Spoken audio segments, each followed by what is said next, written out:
Fasano and Werner Kleemann. Here's the USA Insulation kickoff. We're underway tonight as RH won the coin toss. They defer. They'll get it in the second half.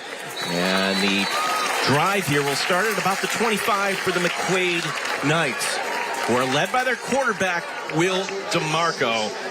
Just a leader here, Mike Danger. And you were talking in the pregame show how they're giving him more autonomy this year. Yeah, there's a lot of trust between head coach Bobby Bates and his quarterback, his 3-year starter quarterback here, and Will DeMarco, his second year as a captain on this team. And he's got the opportunity to kind of scan the field, know what this offense is all about. He knows it inside and out. We'll see it on display tonight. We'll get to the McQuaid starters and the RH starters after this first down, as here will be the carry, and that's going to be Nesmith. Some good yardage across the 30 and getting it up to about the 33. Alan Nesmith, 24 carries, 143 yards in the touchdown in that win last week. As we take a look at the McQuaid Jesuit Knights and Xavier Cox, GPG and 40, two threats from the outside. Thomas Bailey, your tight end. Will Newbecker anchoring that line at the left tackle position. We'll get to the RH defenders as RH will trot out a 4-4 alignment here tonight. Just the one safety up high. Second down and 4. Nesmith getting another carry. Makes a nice cut. Lumbering forward. He gets enough for the first down. That first down presented by Kangaroo. Lakeside Roofing and Contracting. Home at Kangaroo. We hop to it. As we take a look at the RH defense tonight, 4 down linemen led by Caleb Candello. Also for linebackers, Ronan Walker, certainly a force on the inside. Brandon Mangoni, Jackson Coppers, two very capable corners. John Perry is the safety in this formation. 1st and 10 is the drive continuing. They're keeping it on the ground here at the early outset. And there he goes! Nesmith, 30, 25, 20, 15, 10, 5, bank it! Touchdown! Touchdown, McQuaid! 60 yards. That's American Custom Exteriors and Interiors touchdown. The home improvement company that cares. Well, Nesmith paced the run game for McQuaid in week 1 with 143 yards on 24 attempts, and it didn't take him that long to get things going tonight as he takes this one to the house early on. Got great blocking up front, a very experienced offense led by their quarterback, Will DeMarco. And when Nesmith gets the ball in his hands, he knows what to do with it. Here's the extra point attempt, and again, everything a first here tonight at Werner Kleemann Field. First touchdown. Here's our first kick attempt. That drive going 75 yards, all on the ground, all to Nesmith. And the kick is up and good by Reed Wilson. As we head to break, we take another look at the touchdown, the long run, 60 yards by Alan Nesmith. McQuaid striking first here. This is William Attar, Friday Night Rivals on the CW. Officially, they go 3 plays, 73 yards on that drive. Nesmith, 60 yards on the left side, but well, the good news is we have a lot of time left here, as we're only a minute 20 into this game, and we'll see RH for the first time after this kickoff on offense, and we're going to get this blown dead here. Whistle's blowing before that was let go.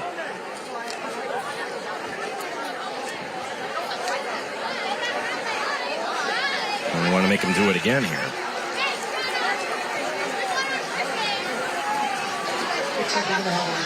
Talking to Al Nesmith and the McQuaid captains this week. He didn't get to do the one thing he likes to do the most as a running back on that drive. That's the stiff arm. Yeah, he wants to smash people. He patterns his game on offense after Derrick Henry. And at last check, I believe Josh Norman is still orbiting the moon after Derrick Henry stiff-armed him a few years back with the Buffalo Bills. So McQuaid this week scoring not only in the first half, but on the very first drive. They were shut out in the first half at Lancaster last week. As here will be the return by the Royal Comets, and they'll have some pretty good field position. As we will take a look at our starting quarterback, Brandon Mangoni. And the key is here for the McQuaid Knights. Just make sure you keep your assignments, because Mangoni, one of the fastest quarterbacks here in Section 5, as a sophomore. Yeah, dynamic and a great Week 1 win against Gates Chile, where Mangoni got to show it all off. 10 carries, 155 yards, 3 rushing touchdowns, a couple of passes through the air as well, connecting for touchdowns. So all around, just a good, young, solid quarterback who knows football. Phoenix Joseph will be in the slot to the near side. We'll get to the starters on the RH offense after this 1st and 10 play. And so it'll be Justin Medina. And Medina will get the call for about 1 yard on the far side. So you'll see Medina, you'll see Wagstaff, you'll see Perry rotating in and out at the running back position. Jackson Coppers, Parker Manette are your 2 wide receivers tonight, with Joseph kind of in the slot. Gavin Taylor at right guard, Ronan Walker at the left tackle position. I hope we get the chance to talk about Jackson Coppers tonight. His story is very interesting, and a lot of praise from head coach Joe Montesano on his senior wide receiver. Brandon Mangoni will be looking at a 2nd down and 9 at the 32. Steps, plants, throws. There's a safe play, and Jackson Coppers right on cue. And I think it's a great lesson what Jackson Coppers has done. He's a team captain. It's easy to say, hey, I'll do anything for the team. But when, hey, you're the quarterback and you're asked to do many different things now in a different role, the highest of praise from his head coach. Yeah, he's willing to do whatever it takes for the team, including ceding snaps at quarterback if it benefits the success of the Royal Comets. That's exactly what Jackson Coppers has done this season, giving way to Mangoni. That is, by the way, another 1st down that is presented by Kangaroo, Lakeside Roofing and Contracting, the home of Kangaroo, where we hop to it. We take a look at the McQuaid defense tonight, and they will run the 3-4 alignment. Mo DeLeo anchoring on the inside, and certainly they got some real active linebackers on the inside. Zach Couch, Paul Rizzo, 2 of the team captains. 2nd down and 10 here as the Comets have it up to their own 44-yard line. Just tuning in, McQuaid getting a 60-yard run from Alan Nesmith. That's where we're at right now, 7-0. The step, the plant, the throw to the near side. This will go Wagstaff. And Wagstaff, great tackling on the near side by McQuaid, as that's going to be Thomas Bailey wrapping him up. Short gain. Phoenix Joseph, the wide receiver on the outside here, trying to sustain a block. As the sophomore not able to keep that block held, and short gain here on the play. It could have been a little bit more, maybe with a little bit more of a push downfield with that block. Yeah, it is just a great play by Bailey, as they say, to shed that block. Yeah. Here's a chance for the McQuaid defense to get off the field. It's 3rd down and 7. As now the offensive line moseying up. Mangoni is going to go empty set here. 5 wide receivers for the sophomore to choose from. Faking the end around. This is a design run. Mangoni doesn't have anywhere to go. And coming on and up, Zach Couch. And then the flag coming down at the end. And the fans are applauding here.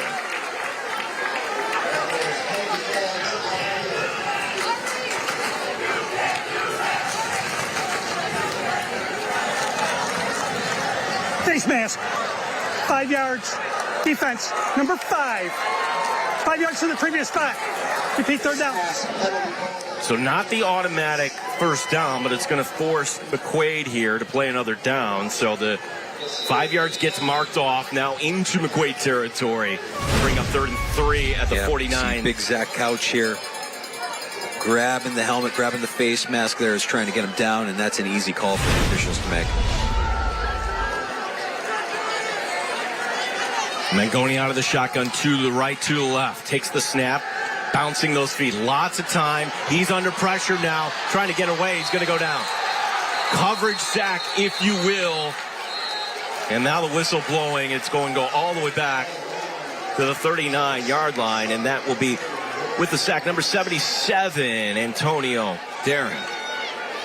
Big play for the junior, getting an opportunity there on the defensive line and busting through that RH offensive line to get to Mangoni for the big loss.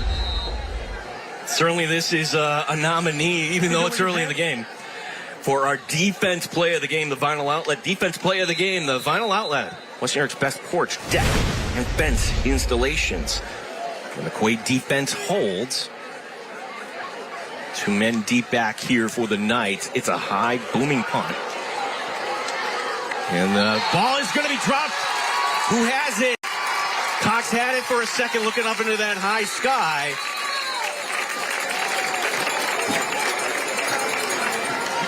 And McQuaid's going to get it back. Oof. You got to wonder if you're RH, you're going to get any of those opportunities throughout the course of the night. That's a big opportunity there. And how about the recovery by Ace Erdman? Covering up there, keeping the possession for McQuaid. This punt was a boomer. I mean, it was high. It was in the maybe there was a a little divine intervention there from Kleemann here, first night at Werner Kleemann Field, where he got lost in the lights and weren't able to secure it. McQuaid fortunate to cover that up. Head coach Bobby Bates sending his offense back out there. And it was all on the run last time. And drive going 73 yards. Power formation here in the backfield.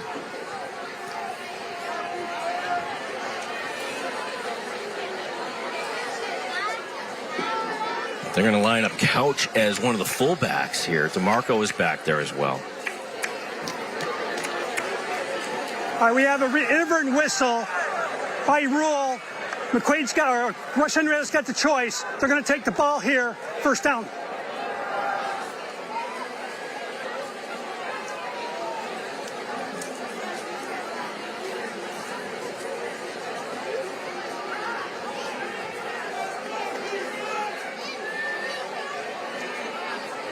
Jaden Peters taking a knee there. He's ready up front. It's a young RH defense here, and they've got a tall assignment here. So he's going to go back to Nesmith. Nesmith lowering the shoulder, getting it across the 30 and up to the 34 for about a gain of 6. We welcome in Kevin Roche. We go downstairs. Hey, Kevin.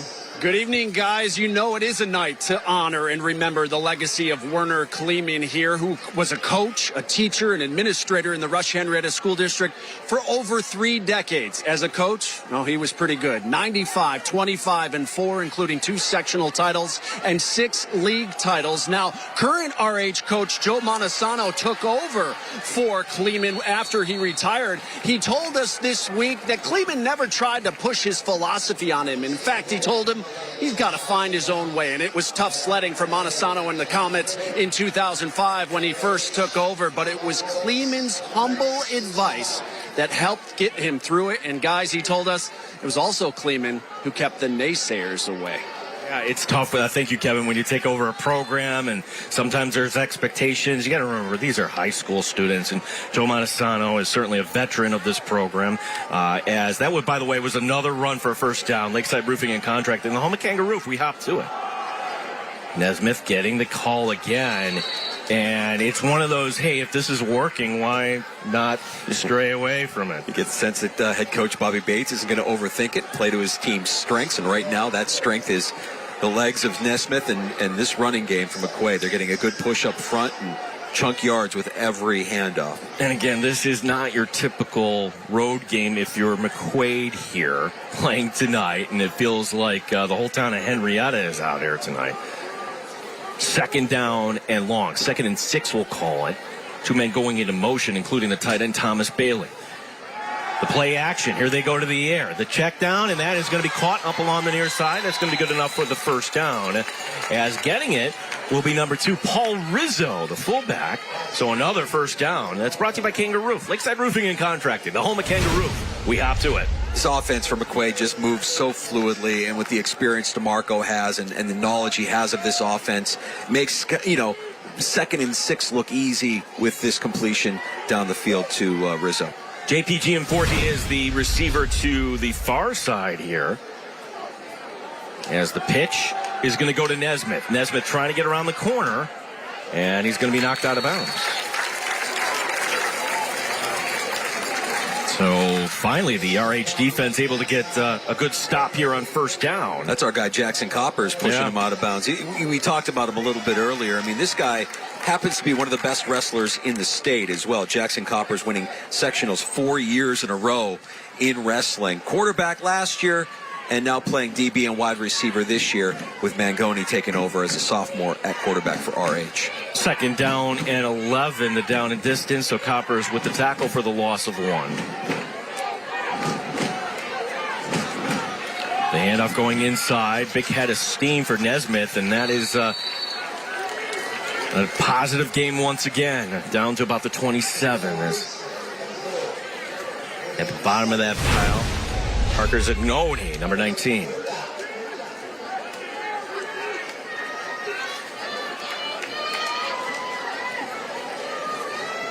Third down and 4. Well, you figure it would be 4 down territory here for the Knights. And again, they're going with a full house in the backfield. Going back to Nesmith. Nesmith makes a cut. Leaning forward. He's going to be close to the marker. I think they're going to mark it just short.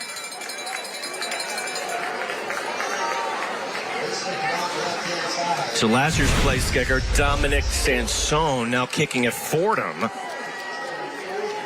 This would have been in his range, but you're early on. You're on the road. It's very favorable down in distance. 4th and 1. And Bobby Bates keeping the offense on the field. Nesmith just has that long stride. It's been working all throughout this first quarter. I'd be surprised if, well, it looks like they're just going to go look for that little tush push up front. Yeah, that's always a good plan when you have Will DeMarco. Yeah. They haven't really used the legs of Will DeMarco so far, and that's good enough once again for a Kangaroo first down. Lakeside Roofing and Contracting, the home of Kangaroo.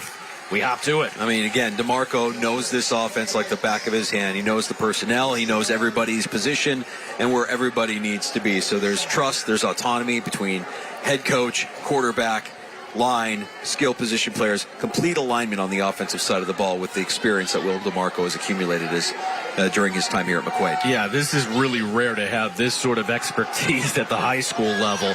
As the pitch going, Cox, positive yards across the 15. It'll be tackled down at about the 14-yard line. So McQuaid on the move here. Ronan Walker with the tackle for RH. Xavier Cox, a junior who also runs track. McQuaid runs the 100 and 200 at the next level, hoping to play some football, also interested in business and management here as a junior. So, he's still got a little bit of time left here. McQuaid knows the kind of season he has this year set him up for a good senior year and potential to play on Saturdays. Real impressive young man when we had the chance to meet him and talk to him earlier this week. So DeMarco will be out of the shotgun here on 2nd and short. The playbook wide open here for the Knights. DeMarco takes the snap, and it's going to be the handoff going and a flag coming down normally in the area holding. So it'll be Xavier Cox with the carry, but I'm not sure this first down will hold. Yeah, I think you might have a hold here on 71, Joseph DeMarco. Let's see for sure, yep.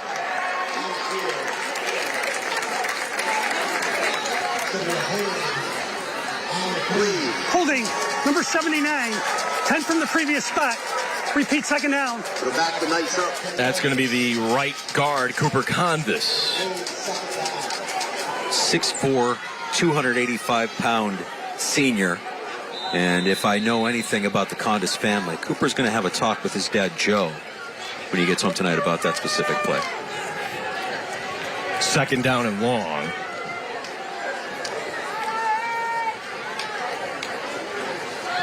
Two receivers, one to the left, one to the right. As here will be the flare to the far side. Good screen call. Gets back basically the penalty yardage as they'll mark that down. And again, calling Ronan Walker. Ronan Walker is kind of everywhere tonight, up and down the field. The middle linebacker likes to pattern his game after Fred Warner. We have a couple of players that pattern their game after Fred Warner on defense. Ronan Walker for Rush-Henrietta. And we also heard Paul Rizzo tell us when we spoke with him earlier this week that on defense, you watch the play of Fred Warner. He's a guy that's physical. He's a guy that's all over the field. And he's a guy that you imagine will someday end up in the Pro Football Hall of Fame. Ronan Walker, also a midi on the lacrosse team. I don't think I would want to be crossing a lacrosse field with Ronan Walker. Here's the pitch. 15, 10, and a big hit delivered. A depleter, if you will, by number 5, Giad Perry. But that's not before first round is picked up. Once again, Kangaroo. Lakeside Roofing and Contracting, home of Kangaroo. We hop to it. All right, now it feels like a football game, doesn't it? Perry has a sight on Nesmith and absolutely depletes him. That'll wake up Nesmith if he wasn't already awake. I'm sure he was. Been pretty much all of the McQuaid offense so far this evening, but big play there, and you see Nesmith get right up as if it didn't faze him at all. McQuaid knows everybody's going to give them their best shot. We do have a flag down. Couple things on that. One, yes, it's a clean hit, but sometimes you're going to try to deliver the big shot like that. Sometimes it's just better to wrap up, and I don't know if they're discussing here if that had a little too much behind it. Let's see. Blocking it back on the defense, number 59. Half the distance from the previous spot, first down. You see head coach Joe Montesano looking for a little explanation. Usually when you see a block in the back, it's on a return team, it's on an offense. This call going against the RH defense. So the disappointment of head coach Joe Montesano. Brendan Spencer, the player identified. So now it's first and goal from the 5. Stopping the clock with 1:16 remaining in the first. The inaugural night at Werner Kleemann Field. Power formation once again in the backfield. The handoff, looking for his second tonight, going toward the end zone. And he'll be just shy. Alan Nesmith down at the 1.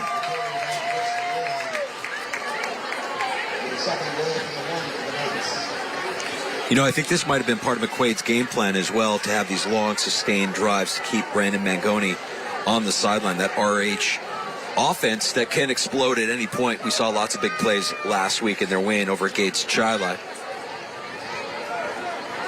It's going to be DeMarco under center. Oh, you can see, you know the call when he's tapping and the whistle. Do we get a timeout beforehand? We get a false start. Oh, my.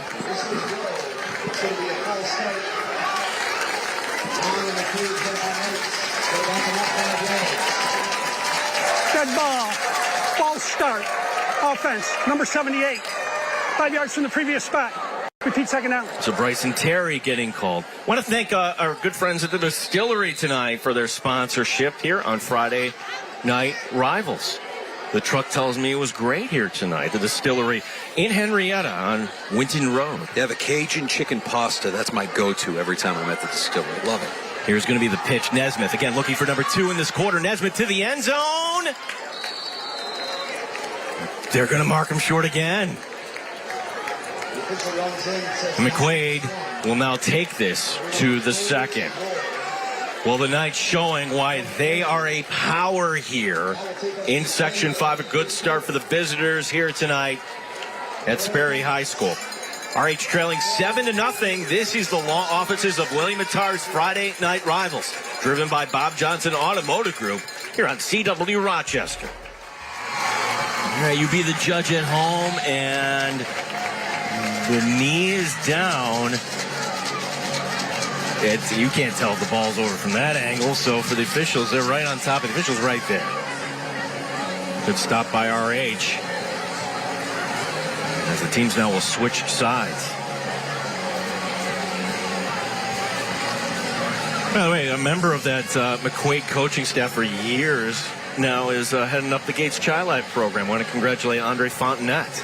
It's good to see Coach Fontenette getting an opportunity to be a head coach. One of the best.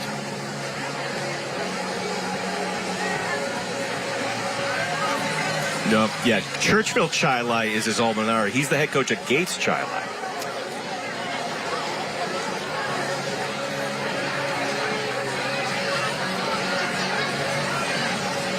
Yeah, we want to remind you, too, we got a lot coming up at the half. Presented by Platinum HVAC. The halftime report will have the O heating, cooling, electrical, and plumbing scholar athletes. Service so good you're going to find a reason to call. We'll also have some interviews from Kevin Roche. That is all coming up at the half as we begin the second here.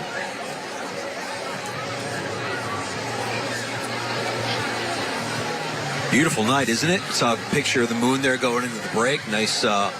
What is that moon called? Is that it's not a full moon, but it's close. It feels like it's hitting weather is what it feels like. You're asking me questions, answers I should know. You don't know about astronomy, Gene. No, I know the word, I just can't think of it right off the top of my head. Get a good look at the McQuaid offensive line. Some big boys up front. Lots of experience here. The 5-time defending Section 5 AA champs. Oh, we get more movement. And this time, was it RH initiating?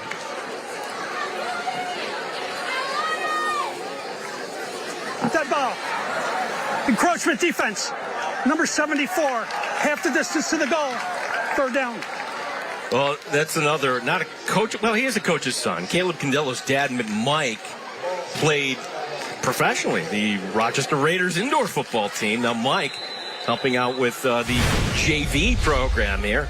Yeah, his 4th year on varsity, and you can see him making contact there with the center as he's jumping over the line. looking to play at the next level, maybe at Brockport, his top choice next season in college football. DeMarco, the line pushing ahead. There's a signal, touchdown. Touchdown for Will DeMarco, the 1-yard keeper, and another impressive drive there for the McQuaid Knights.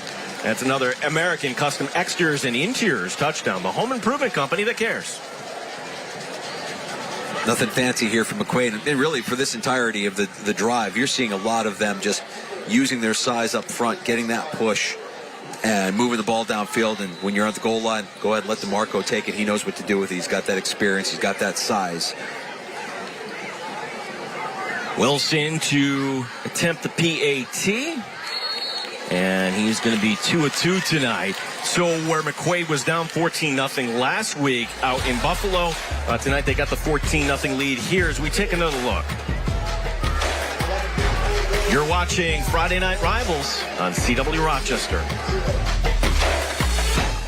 How impressive. 14 plays, 72 yards, the majority of that on the ground. This time it's DeMarco. So DeMarco, the 1-yard touchdown run. Nesmith earlier with a 60-yard scamper along the left side.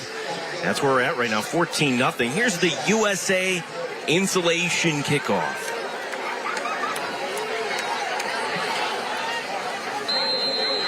Waxing Gibbous, by the way, our moon tonight. Thank you. You're welcome. See, not only do you have football, but you're going to learn something here on Friday Night Rivals. As now to the nearest, there's a nice return by Barry. Perry bringing it in. Perry still on his feet, breaks the arm tackle. Are you kidding me? John Perry.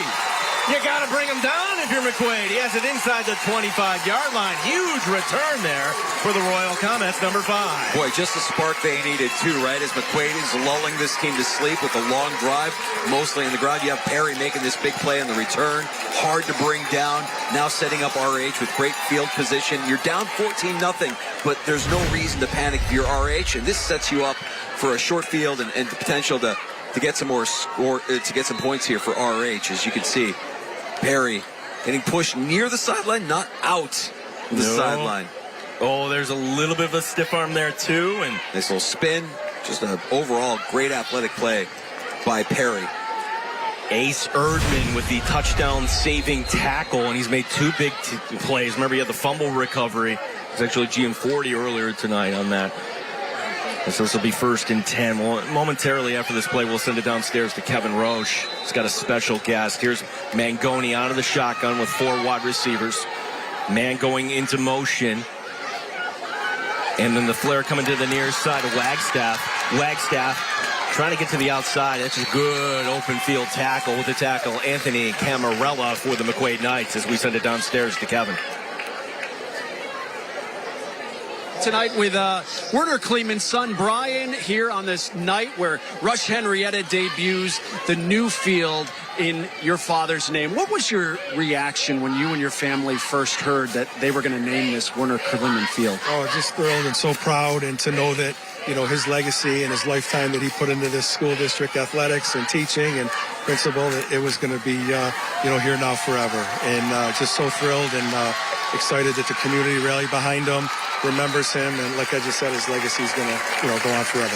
There was a ceremony prior to the game here tonight where so many former players and people that knew your father talked about what he meant to them.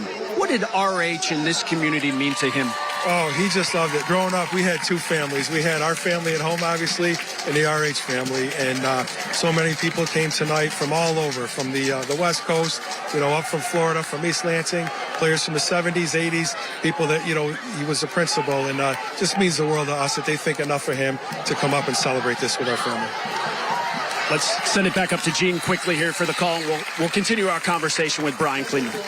Thank you, Kevin, as Mangoni will take it now to bring up a 2nd and goal as the short field, thanks to the nice return here, as an opportunity for RH to get on the board. That's down to about the 3, 2nd down coming up. And we'll send it back to Kevin once we see what happens here. That's a sophomore quarterback, Brandon Mangoni. 3 touchdowns on the ground last week. Does he keep it here? Mangoni hands it off right up the middle, touchdown. Justin Medina getting the honors here for RH. And for Rush-Henrietta, Justin Medina You're now the answer to a trivia question as the lights go off here. First time under the lights at RH. Justin Medina with the touchdown in American Custom Exteriors and Interiors touchdown. The home improvement company that cares. What an atmosphere. For the first time, we get a touchdown on Werner Kleemann Field, and we get the lights flickering and the lights flashing. And it's all on the legs of Justin Medina, who caps off this short field drive. RH right back in it. The snap is down, the kick is up, and it's going to be wide to the left. So 14-6, back to a one-score game now. As we take a look at our scoring summary here tonight, McQuaid getting the first 2 scores in this game. Nesmith's 60-yard touchdown run, a 1-yard run by DeMarco, and then we look at this drive, and it set up special teams, the big reason why, Mike Dane. Yeah, the big return from Perry that set him up with the short field. And, yeah, Medina, the sophomore running back, punching it in from 8 yards out. Lots of speed, a full head of steam there getting in. And McQuaid not able to close those gaps fast enough before they know it. Medina's past him. There we go. As Medina makes it 14-6. Brian Kleemann once again standing by with Kevin Rush. Yeah, thanks so much, Gene. Continuing our conversation with Werner Kleemann's son, Brian. The lights flashing on and off after the Rush-Henrietta touchdown. What would your dad thought of this night and this honor? He'd be so proud. That's just awesome. The facility, they didn't cut any corners here, and this is just first class all the way, just the way he was, the way he would like it, and he's got the best seat in the house tonight.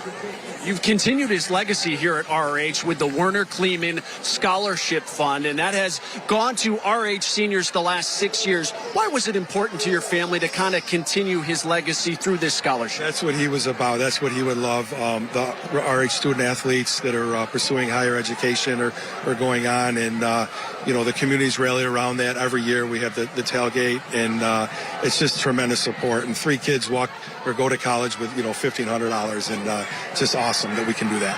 Yeah, we can tell you that tailgate to raise money for the Werner Kleemann Scholarship is this Sunday at the Moose Lodge Pavilion in Henrietta from 12 to 2. And, of course, if you would like, you can donate. You see it on your screen there, Venmo at Klee Scholarship to make a donation to the Werner Kleemann Scholarship Fund. Brian Kleemann, thanks so much. Enjoy this tonight. Thank you. Gene? Kevin, as RH to kick it off here to the Knights, their first kickoff here tonight, and it's another kickoff brought to you by USA Insulation. Beautiful night here tonight. Couldn't ask for better weather here in the Rochester area. Just spectacular. Here's a nice return. Room on the near side as Ace Erdman, that hole quickly plugs up, though, up to the 31-yard line. Let's see what the Knights can do. They've pretty much have done whatever they choose here. Right. This is an opportunity for RH's defense to step up. Looking at Ronan Walker, who last week had 4 tackles, 4 assists, a sack, a forced fumble, an interception. Caleb Condello last week against Gates Chile with 2 tackles for a loss and a sack. You're right, McQuaid has kind of had their way. This is an opportunity for the RH defense to show they belong in this game and keep it close. Closed captioning tonight brought to you by the Vinyl Outlet. The Vinyl Outlet, the best in fences, decks, railings, and porches.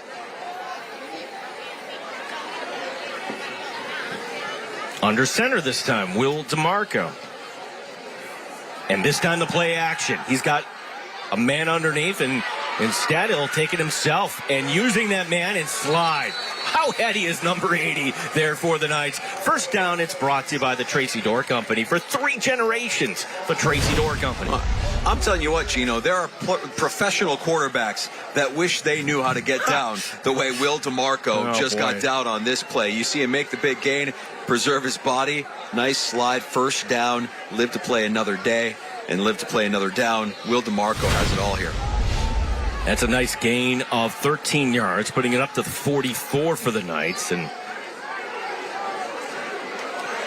they'll have 3 men in the backfield alongside quarterback number 80, Will DeMarco. DeMarco handing it off to Nesmith. Nesmith following his blockers. Nesmith into RH territory, makes the cut, and another first down, and the Knights are on the move. Another Tracy Door Company first down for 3 generations. The Tracy Door Company. Zach Gurney finishing this play with the tackle. But it's Nesmith with a gigantic hole to exploit there in the middle of that offensive line. Getting a great push, as we've been talking about. Just a good, solid unit there. Ooh, that offensive line, Neubecker, Terry, Weber, Condis, and Harema. Devin Harema, number 73. Doing an outstanding job tonight for the Knights. As I say that, we're going to have movement. That ball, false start. Number 79 offense. 5-yard penalty. No first down. Well, McQuaid got the win in Lancaster last week, but it wasn't perfect. It wasn't pretty. Obviously, they had to come from 14 down at the half, force it to double overtime. But these are the kind of things that I think Coach Bobby Bates wants to see his team clean up. These kind of pre-snap penalties and other unforced errors. Usually you hear somebody say McQuaid doesn't beat themselves. You see penalties like this. It's kind of out of character for this program. 1st and 15. 3 men in the backfield, just the single wide receiver, and the delayed handoff going to Nesmith, and he's going to be wrapped up. Ronan Walker says hello. No gain on the play. 52's been everywhere here tonight. Yeah, seemingly. His second full season at the varsity level, G, in his first year as a captain here. He wrestles in the winter, plays lacrosse in the spring, and he's one of those players we mentioned. Patterns his game after 49ers linebacker Fred Warner. You can see a little Fred Warner in what we just saw there from Ronan Walker. And Fred Warner Monday night with that punch out there. And we do have our defensive player of the game that'll be coming up. Brought to you by the Vinyl Outlet. The defensive player of the game, the Vinyl Outlet. West York's best porch, deck, and fence installations. DeMarco on the move. And, he takes a shot right at the end. And the Knights live to play another down here. But now it's 3rd and long. Here's the opportunity for RH to get off the field. This is one of the keys that we mentioned, right? That the RH defense needs to get off the field on 3rd down. They also mentioned keeping Will DeMarco in the pocket. We've seen how dangerous he can be if he does get out of that pocket. But 3rd and long here, you'd expect DeMarco utilize some of his weapons in the passing game for McQuaid. Yeah, now we're going to see Xavier Cox to the near side here. A.J. Quagrello is also out there. So 4 wide actually. 3rd and 15, DeMarco. Making a move, DeMarco throwing him the one. He has a man wide open. Behind the defense, 10, 5, bank it. Touchdown. The wheel route to Nesmith, his second tonight. Big time play, 48 yards. An American Custom Extras and Inkers touchdown. The home improvement company that cares. Well, it's one of the fundamentals on defense, right? You want to try and keep everything in front of you if you're playing defense, and somehow Nesmith gets behind this RH defense for the big gain here. You say 48-yard reception on the arm of Will DeMarco, and McQuaid extends their lead. Sometimes the running back slipping out doesn't get picked up, and on the far sideline, he had about 10 yards. As that kick will be missed. So our score 20-6. DeMarco buying time, rolling to his right, pointing where he wants to go. Guys, does that look like Allen last night? McQuaid up now by 14, 20-6. It's the law offices of William Attar's Friday night rival. 48 yards to Nesmith. That was 3rd and 15 danger the Knights pick up. And not only do they pick up the first down, they pick up a lot more. You saw some frustration at the end of that touchdown reception from Nesmith on behalf of the RH defense. They're going to have other opportunities to try to slow down McQuaid's offense here, obviously, tonight. But that's going to feel like a missed opportunity, having him pinned back at 3rd and 15. The USA Insulation kickoff. Remember, Perry had that monster one that put it inside the 25. This time, McQuaid rallying down and all over on that kickoff. Thomas Bailey with the tackle there for the Knights. You want to stay tuned for the Platinum HVAC halftime report, as this week we'll have the Triple O Heating, Cooling, Electrical, Plumbing Scholar Athletes. Triple O service so good, you're going to want to call.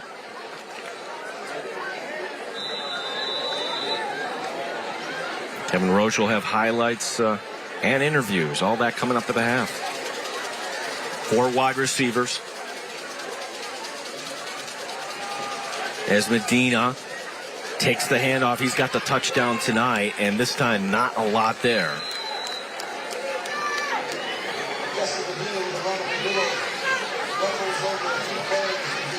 Gets it across the 25 and up to about the 28-yard line. Taking a look there, Antonio Darren. The D-line. That's the thing McQuaid can do. It's almost like they're a pro team. They can rotate in and out the linemen here. Just going with the one high safety is Mangoni. Can he take advantage? He's going to take a shot. Trying to find his man near side. It's over the shoulder. Caught! Jaquan Brown. First down. Big play. Reading the defense there. Mangoni doing a great job. And it's a first down brought to you by the Tracy Door Company for 3 generations. The Tracy Door Company. Mangoni just unleashing the cannon. You see some hand fighting downfield and a great job staying focused by Brown, the senior, pulling it in for a big gain. And once again, Rush-Henrietta's in business here as they're moving down the field and looking to close this gap midway through the second quarter. All the way down to the 35, and it flips the field position here. So the biggest play offensively tonight for the Royal Comets as Mangoni rolling to his left, throws on the run, has a man on the left side, but going to be incomplete. Maybe that's just a young quarterback got to set his feet there. Dangerous on the far side. Parker Manette was open coming out of his break. Well, Mangoni is impressive. We've talked about him a lot tonight. He's the sophomore starter for Rush-Henrietta at quarterback. We've seen him unleash the deep ball as he just did to Brown a few plays ago. But we also have seen him a little bit wild trying to throw to the outside. I think these are just things that more reps, more time, more accuracy will occur. But he overshot one of his receivers earlier in the half as well. Going with the base 4 wide receivers, Wagstaff going into motion. The pitch going to the far side, going to Medina. Medina still on his feet, gets it inside the 30. And this will bring up third and makeable as Justin Medina keeping those legs moving as our stats rolling at the bottom of the screen. Already a big night for Alan Nesmith. Yeah, Medina maybe had an opportunity for more yardage on this. He gets right into the backside of the officiating crew there. Oh, keep your head on a swivel there. 4 down territory, you would figure. We're past the midway point of the second quarter. 4 wide receivers for Mangoni. Does he use his legs or his arm here? The snap, it's going to be a little pass to the flat and then getting upended. Amani Wagstaff, not much room to go. And again, that's going to be the big hit there. Anthony Camarella with his second big tackle tonight. Well, you were trying to see a little bit of trickeration here, some movement pre-snap, and McQuaid not even fooled. You see the big hit. Close it out first there, as you mentioned, Gene Camarella, but nobody really leaving. Those guys completely unblocked on that side of the field. Easy tackle here, setting up a 4th down. Thomas Bailey also coming over there to help out.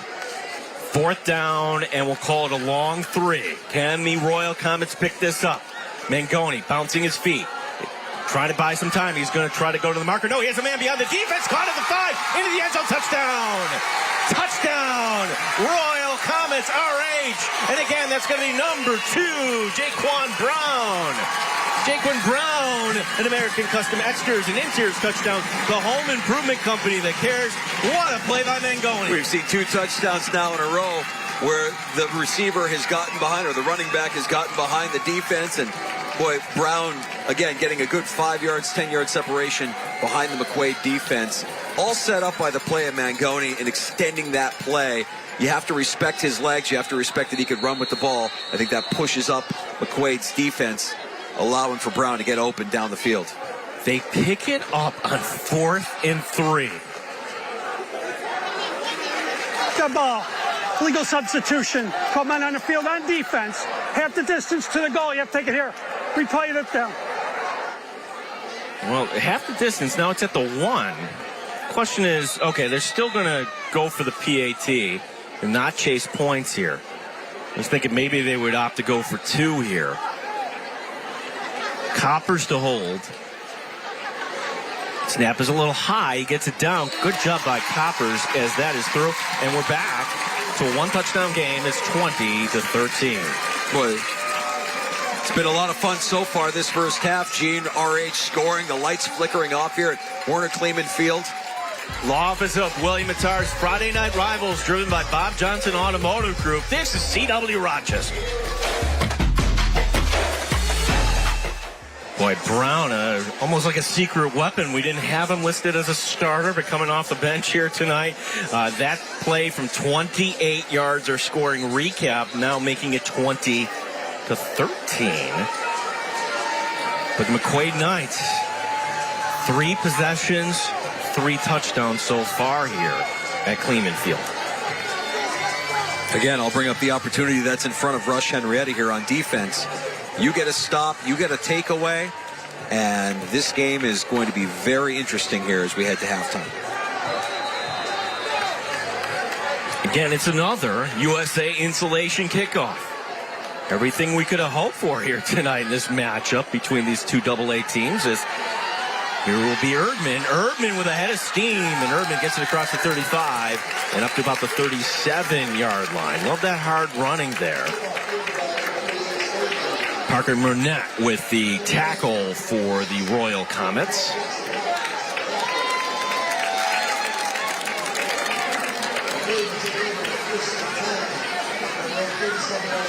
Well, it's not like RH can bring extra men. They have 4 down linemen. They have 4 linebackers. So the running for McQuaid has been exquisite here tonight, setting up everything else they want to do.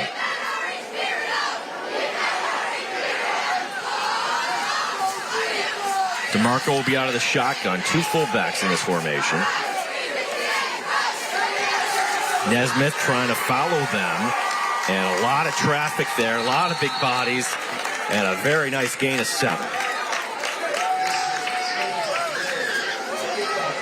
Zach Earn amongst the tacklers there for the Royal Comets. Give Nesmith credit on that play. There was a lot of traffic, not a lot of space, great vision, and wiggles his way through for a substantial gain there on first down, 7 yards, when it looked like there was going to be really nothing going on in that play.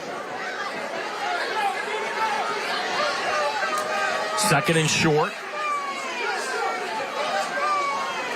As again, keeping it on the ground and a tackle from behind. It's going to be close to the marker. Jamison Minkari with the tackle there. And they're going to mark it just short. The linesman looking right down.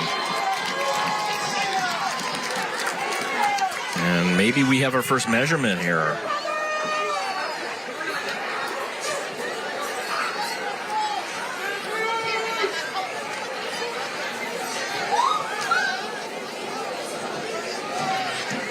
You look at Alan Nesmith there. Wants to major in biology when he gets to college. You mentioned that the funniest guy on the team is Zach Couch. Zach Couch, funniest guy on the team, also voted by his captains as toughest guy on the team. Well, how do you like that? I'm usually terrible at this. I'm 1 for 1. I should just kind of stop here.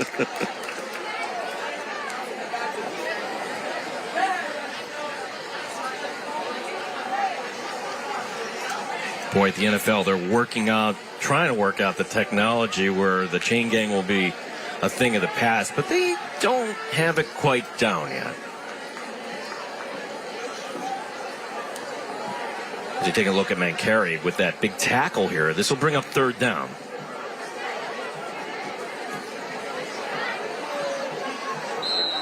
Boy, if you're Bobby Bates, do you see a safety over the top? Right now, they don't.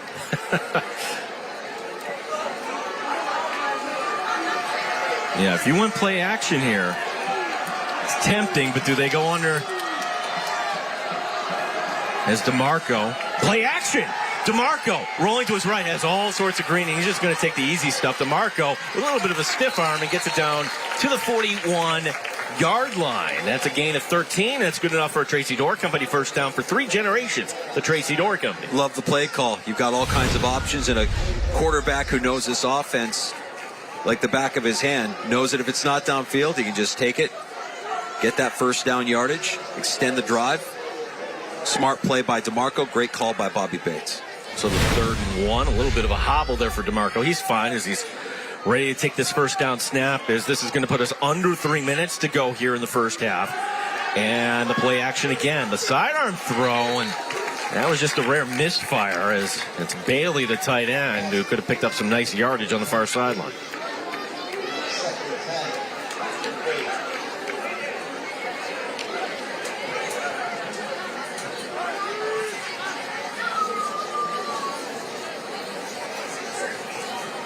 Great conversation with McQuaid earlier in the week. And not just talking about week 1, but talking about this run that they're on. 5-time Section 5 AA champs.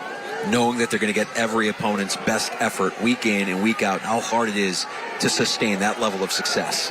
Yeah, as more on that here in a second, as good play defensively.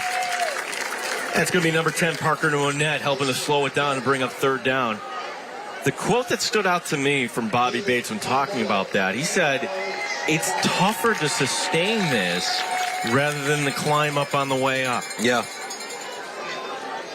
Which makes sense, because everybody now is fully aware what McQuaid is about, and they want to use it as their measuring stick game. Got to look at Caleb Condello there, who was in on that last tackle, his 4th year on varsity for RH. Mentioned that this year's squad for RH, great chemistry, great teammates. They want to gain experience, momentum this season. Third down and 9. Big opportunity for RH. The run blitz from the weak side, and Mangoni trying to tackle him, helped slow it down to bring up fourth down. Boy, you saw the speed there of number 11, just timing that perfectly, reading that. It's a coach's son. And this will bring up fourth down and 5. And if nothing else, McQuaid is saying, we're not going to leave you much time here as the clock rolls on. Boy, Mangoni timed that out. You could maybe make the argument that he was offside. So he timed it out almost too well. But there at the end of the play to bring him down and force the fourth down. Clock rolling on. This will put us under a minute and a half. And RH is going to have to call timeout. They had a substitution. Rush-Henrietta. Yeah, First of the half. Justin Medina was coming out late, and you don't want to have 10 men on the field on a fourth down. And for RH, when they want to get the ball back, that's not a timeout you want to use there. Some frustration on the RH defense, some frustration on the sideline, and you see the calming influence there of Joe Montesano. Everybody take a deep breath. Let's gather ourselves. Let's recognize the moment here. I would assume a lot of people watching tonight also might watch Buffalo Bills football, and well, now it's 2 games ago, but that week 1 win against the Cardinals, what helped flip that, what they call the double dip, scoring at the end of the first half, getting the ball, scoring at the beginning. Not that McQuaid is behind here, but they got an opportunity here for a double dip. Yeah, that would be, boy, that'd be a tough hole to climb out of for Rush-Henrietta if they were to allow a score here before halftime and then kick it to them to start the second half. It's a critical 4th and 5 here for the RH Royal Comets. Joe Montesano, again, the head coach, first got here in 2005. Now he's back once again. Lots to say about the Kleemann family as well. We had the chance to hear from Brian Kleemann earlier, but he's been a friend and supportive of the program, supportive of Coach Montesano. He's on his staff for many years. And the 2 men grew up together, so it really is a family here at Rush-Henrietta. Yeah, the common bonds in Section 5. There's so many stories like that. This is fourth down. And Montesano and Bates having their little meetings, just talking ball. Friends off the field as well. 4 wide receivers with DeMarco sending. Here's the shoulder fake, man, wide open court. Grello, and it's knocked away. That's number 5, Gian Perry, with a big play. Perry. And how about this for flipping the script? Rush-Henrietta with 1:23 is going to get the ball back, only down by 7. Big play to break that up downfield by Perry. Everything looked like it was working for Will DeMarco. The shoulder fake, as you mentioned, Gino, as you can see, he's got time in the pocket, plenty of time to set the shoulder fake, and then the deep ball downfield. Perry closing in on it, getting there right at the same time as the ball to break it up. And now RH with 1:23 left in the first half, an opportunity to draw this one even. 64 yards they got to go, though, as Mangoni will hand it off. Big head of steam. First down and more into McQuaid territory. Goes number 4. Justin Medina. That's good enough for a Tracy Door Company first down for 3 generations. The Tracy Door Company. Goes to the McQuaid 46. That's for a gain of 18. First and 10 for the Royal Comets. 4 wide receivers. Mangoni with time. Mangoni, pump fake. Doesn't like it. Great coverage by the Knights. Flag coming down. This is normally holding. And the pass is complete up along the near side to Coppers, but hold everything.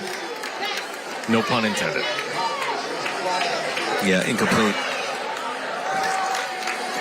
Now, they will accept this, I would imagine. 52 seconds remaining, and Insult to injury, that was an incomplete pass, and then get pushed back 10 yards as well. Holding, number 52 on the offense. 10 from the previous spot. Repeat first down. Ronan Walker, the left tackle.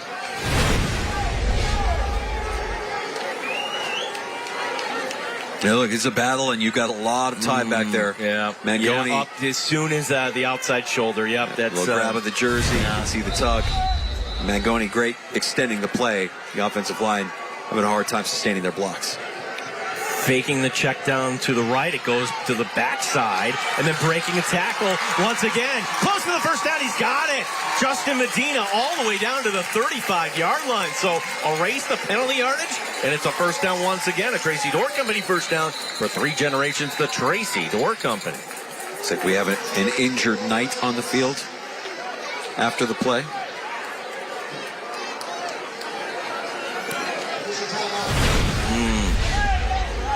I love this play by Medina. Screen gets set up. Good blocking downfield. Big block. Nice cut and great vision and power from the sophomore running back for RH. That's a safety, JPG and 40 with the tackle, number 14. A nice block by Anthony Davis there to spring it as well. I'm not sure who the McQuaid player is on the far side.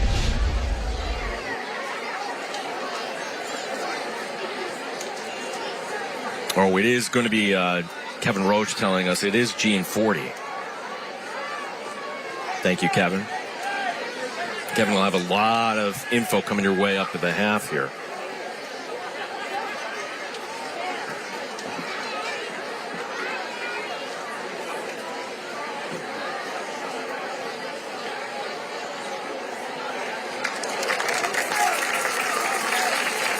Okay, so at least that's a good sign that they're giving him his helmet back.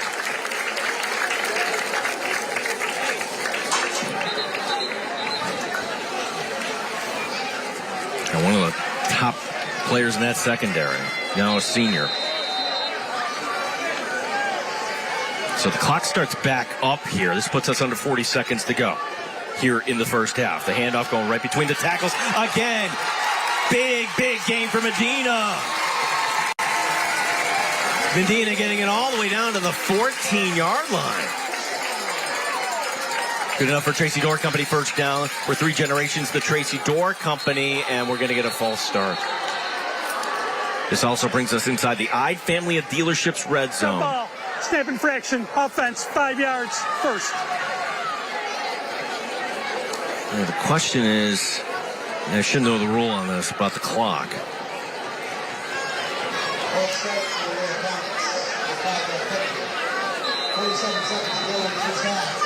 Yeah, the Royal Comets cannot stop that clock. They got to get back up. They don't realize the clock is moving. 20 seconds. Montesano signaling for a timeout. A little frustrated with the referees that didn't see him signaling for the timeout. Precious seconds ticking off there. Yeah, so with 17 seconds remaining, RH will have 1 timeout remaining. Part of the confusion might be here the scoreboard says no timeouts remaining, but certainly both coaches would know.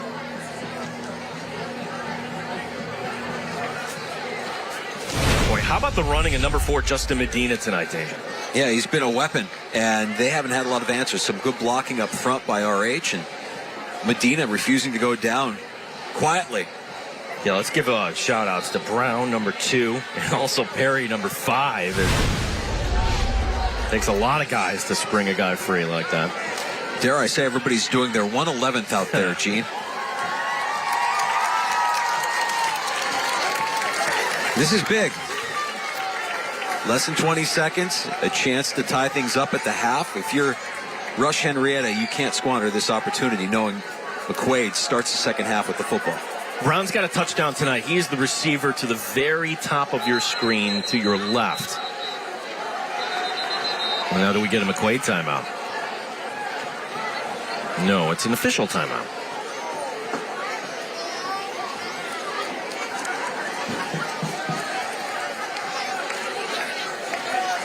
All right, so we're going to put a few seconds back up. 19.5. That should read.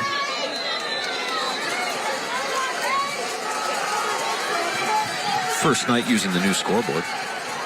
Nice, bright new scoreboard. Mangoni. Right. Mangoni toward the end zone, and he throws it away. Yeah, and the clock is all messed up here. I knew when they put 195 up there, like, hold the... So we're going to have to figure this out here. Anybody that wants to write in there about how much time. I'm going to guess there's 10 seconds remaining, and they keep this down on the field as well, so... What you're seeing on our screen is tied into the Rush-Henrietta scoreboard. There we go.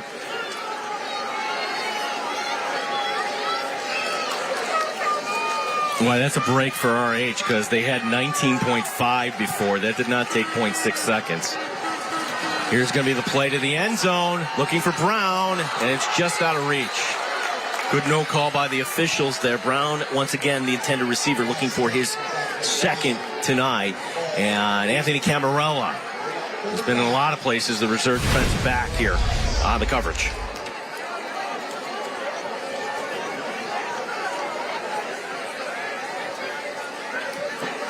You can see Brown looking for the pass interference at the end of it. A little bit of a push there. No turning of the head for... No, I think it's just a good non-call for Camarella. So, yeah. I agree. Yeah. 15 seconds remaining. It's third down.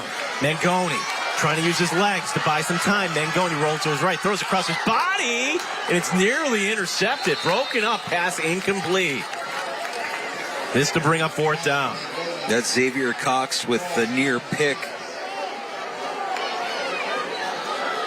The junior corner for McQuaid. Team captain is a junior, so part of the leadership group that's going to help usher in next year's McQuaid Knights and the following years. They've got a great program built here with lots of veteran leadership. So Rush-Henrietta is going to go for the field goal attempt. Toppers to hold. This will be from 35 yards out, ball on the left hash. Spot down, the kick is up. And that's through. How about that? Give it up for Brandon Mangoni. What can't he do, Gene? Mangoni, and that gives us a reason to show you the new LED lights here at Kleemann Field. I feel like Mangoni just hit a home run. Impressive. Yeah, we're at Yankee Stadium. It's all going off here. 9 plays, 64 yards. And remember, when Marv Levy would say, you made a great defensive play, he would go over and tell the person, hey, these points are yours. And you got to say those points belong to Gia Perry for that big breakup on fourth down. Yeah. And boy, for Rush-Henrietta, a little bit of a victory here, getting points before the half, keeping it within, a touchdown now gives them the lead. What can this defense do as the second half gets underway here shortly to slow down McQuaid, who's had their way, save for one drive so far this evening? And that last drive was the one that got stopped, so maybe Rush-Henrietta is starting to figure it out here. 20-16. And a game danger, quite frankly, it feels like it should be wider. So again, that's credit to RH here, this margin.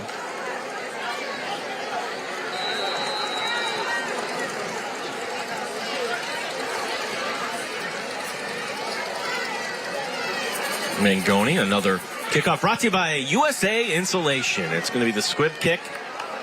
And And will they let the timer off? No. 1.6 remaining on the clock.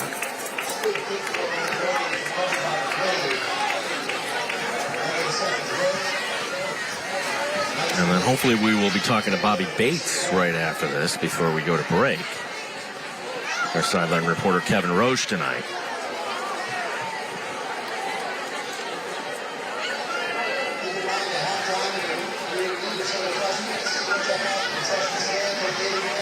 And I would think this is just one kneel down. Rush-Henrietta, they can jog back to their own locker room if they want. It's that close here at Sperry High School.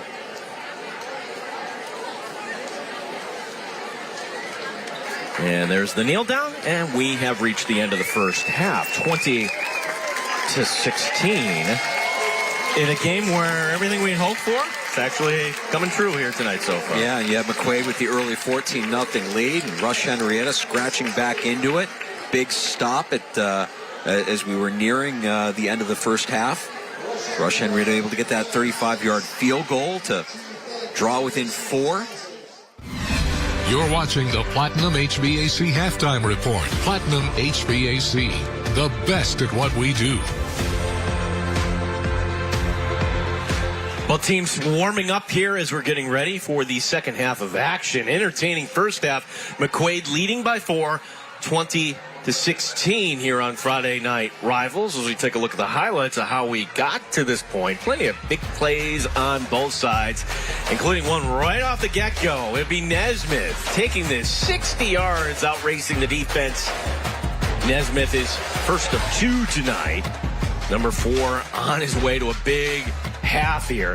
Mangoni bouncing the feet, and he's going to run out of room. Antonio Darren. There's a candidate for our final outlet defense player of the game. But it's going to be the running of number 4 that's going to be leading McQuaid, and eventually this drive will be capped off by the 1-yard keeper. Will DeMarco plunging ahead to extend McQuaid's lead. This is the big play. Special teams getting RH right back in the game as Perry, little stiff arm, looked like he could have been knocked out of bounds a bunch of times, gets it inside the 25, and then the big running back getting the job done. Justin Medina, touchdown RH. How about this? Beautiful play. And this is DeMarco directing traffic right on the run. Says, go right there. Finds his man. Nesmith on the wheel route. Touchdown. And then McQuaid, the defense, not able to bottle up number 2. Jaquin Brown with the big play. And it's going to be Brown right again. Coming right into your living room at the end of this play. Brown.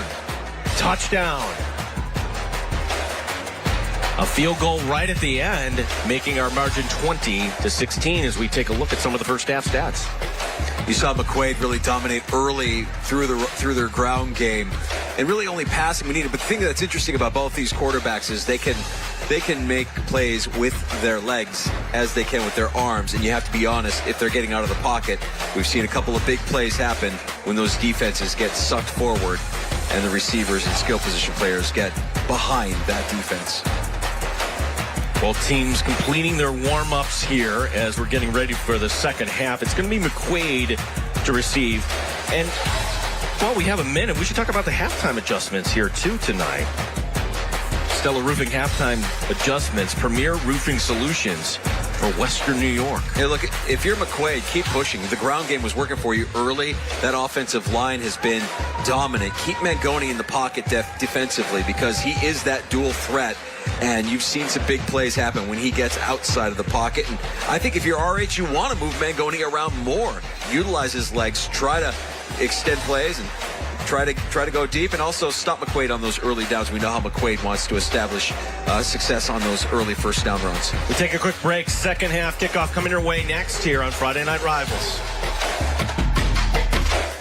Getting ready for the USA Insulation kickoff here to begin the second half. It was RH winning that, and now it'll be RH to receive. As bringing it ahead will be number 5, Job Perry. And they did a good job this time on Perry. I'm sure that was also an adjustment, making sure that number 5 is bottled up. Have a big return there. 20-16 as The RH here to begin 1st and 10 at their own 21-yard line. What an opportunity here to receive that second half kickoff. And hopefully, if you're an RH supporter, take the lead for the first time tonight. Boy, it felt bleak early on in that first half, down 14-0. Yeah. They plowed their way back in. Not quite a double dip for RH, but they did get the field goal at the end of the first half. Here they begin the second half at their own 21-yard line as Mangoni right ahead this goes. And again, good push up the middle. And let's give a little shout out to Ryan Schulenberg, one of the team captains, number 70 in the center there, helping lead the way for Justin Medina. Medina, another positive gain, a gain of 8. Yeah, and Schulenberg actually telling us Justin Medina, scrappy, tough, high praise for the sophomore running back for Rush-Henrietta. 2nd down and 2. Wagstaff going into motion. Medina cutting ahead, and he's going to have just enough for the first down. Our first down brought to you by Kangaroo. Lakeside Roofing and Contracting, the home of Kangaroo. We hop to it.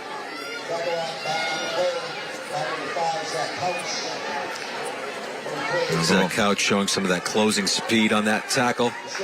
There's Ryan Schulenberg, who we were just talking about. Wants to play Saturdays next year. He's working toward that goal. He's also a wrestler for the Royal Comets in the wintertime. And here he'll be snapping the ball to a sophomore quarterback. Wagstaff going into motion, looping around. And he's going to get the pass. And it's behind him. Oh, is that a live ball? No, it'll be blown dead. They're going to say it was forward, pass incomplete. Let's see the McQuaid players well trained on that. They know until you hear the whistle. Keep going.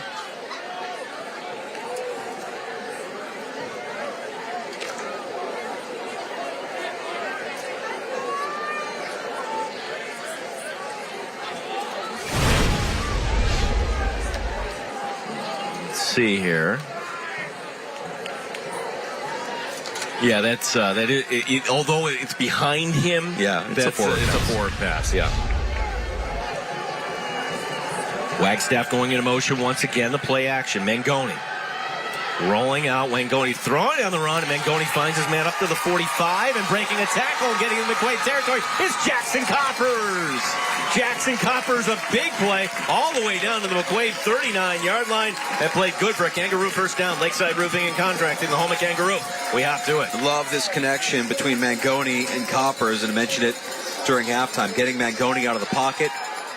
You have to respect his ability to get out of the pocket and make plays with his legs. He can also make those plays, those downfield passes, connecting with Coppers for the big play. 2 receivers to the left, 2 to the right as Mangoni will be out of the shotgun, takes the snap, rolling to his right. Throwing on the run, that'll be caught. Ooh! Will not be caught. Coppers right through his hands. Coppers with the big play, though, the previous play. Yeah, Take a look. See, I mean, Mangoni right away recognizing that he's got to roll out, finding his guy wide open on the sideline there, and Coppers making one man miss before. Oh, and a smart play there, too, protecting the football, as you can see. Erdman trying to strip that ball loose. No turnovers yet in this game. No, as Couch bearing right down on Mangoni on that play. Mangoni able to stay in. They go right back to the ground game. Boy, this has been working right up the gut here. Once again, it is Medina. So far, the halftime adjustment there from McQuaid has yet to click in there as far as the gap control. Yeah, you got to give it up to Anthony Davis, the left guard, Schulenberg, center, and Condello on the right side. That middle of the RH defense opened up some holes for Medina to exploit. Mangoni, lots of time. Crazy amount of time. Now he's rolling to his right. Picks up a big block on the near side. Mangoni's going to scoop for the first down, out of bounds at the 25-yard line. With his legs, Brandon Mangoni, good enough for a Kangaroo first down. Lakeside Roofing and Contracting, the home of Kangaroo. We hop to. Well, I got to tell you, Justin Medina's been a name we've talked about a lot tonight, but watch this block late in the play by Medina that springs Mangoni for the yardage he needs to get that first down right there. Ooh. And Mangoni picking up the first down easily. Do we have a flag on the play here? No, we just have a player that's a little slow to get up. It's Caleb Cangello. So he's gotten to his feet, hobbling off to the sideline. He's had himself a nice game. Hope we get the chance to see him back on the field. Yeah, trying to work it out. Boy, Caleb Candello, also a little cross player, plays defense. Nope. I would not want to. No thanks. Nope, not want to cross that. You're like, oh, Mr. Candello, here's the ball. First and 10 at the 25. As RH on the move. This drive started at their own 21-yard line. Impressive so far. Back to the ground game. And, boy, play didn't look like it should go for much, as that was number 4, Alan Nesmith, with the tackle. But still, Justin Medina able to lean forward and get some positive yardage on it. Yeah, he's been a force, Medina. And to think that he's a sophomore in this offense, both of these guys, Mangoni and Medina, bright future for the RH offense when you consider these two playmakers are at the center of the attention. Second down and 7. The handoff going right side. Medina, 10, 5, bank it, touchdown! RH has taken the lead! That's an American Exteriors and Interiors touchdown. The Home Improvement Company. Heck cares? Wow!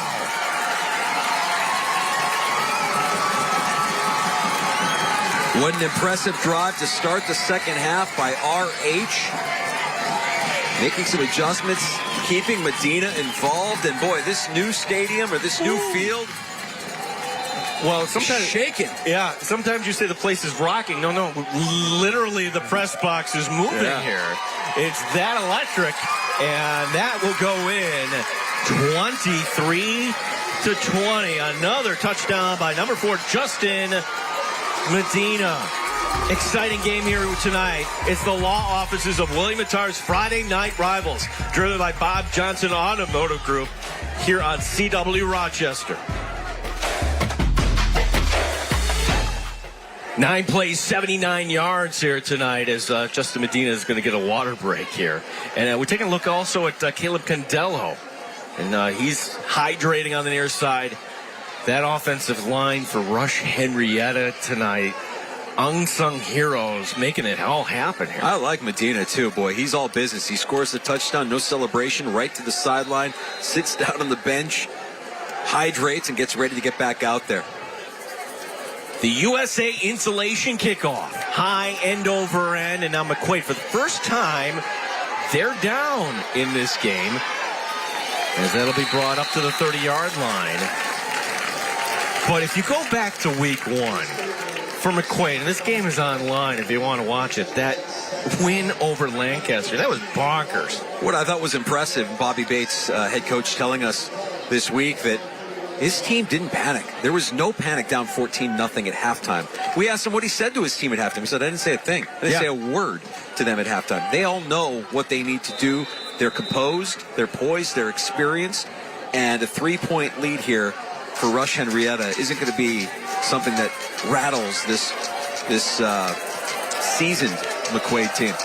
So when we last saw the McQuaid offense on the field, they were actually up by 8. It's an 11-point swing, and now, this is not what you want to see. Your first play of the half if you're a Knights fan. False start. Number 71 offense. 5 yards from the previous spot. Still first down.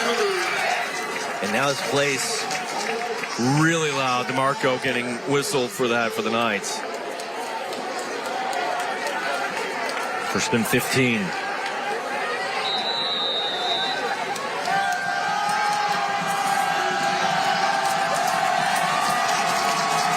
Listen to this crowd. DeMarco takes the snap, the pitch going to Nesmith. Nesmith had a steam, flag coming down. And normally from that angle, it's going to go against the offense. And that is what, indeed, the coaches for RH are pointing.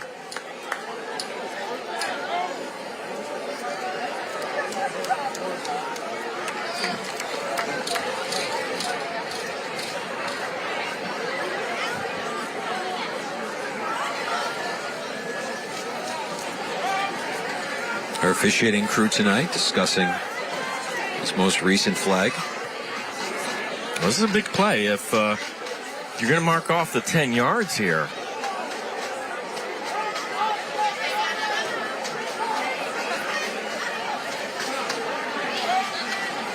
No flag on the play. Oh. Okay, the crowd not liking that.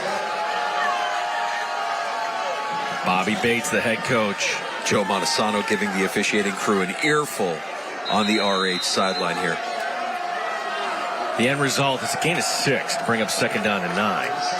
JPG and 40 will be the receiver to the far boundary for the Knights. This is as loud as you could imagine here in Section 5. Here's the snap. The handoff going right up the middle, and this will bring up third down. Opportunity for RH to get off the field. Nesmith with the carry once again. There's Joe Montesano.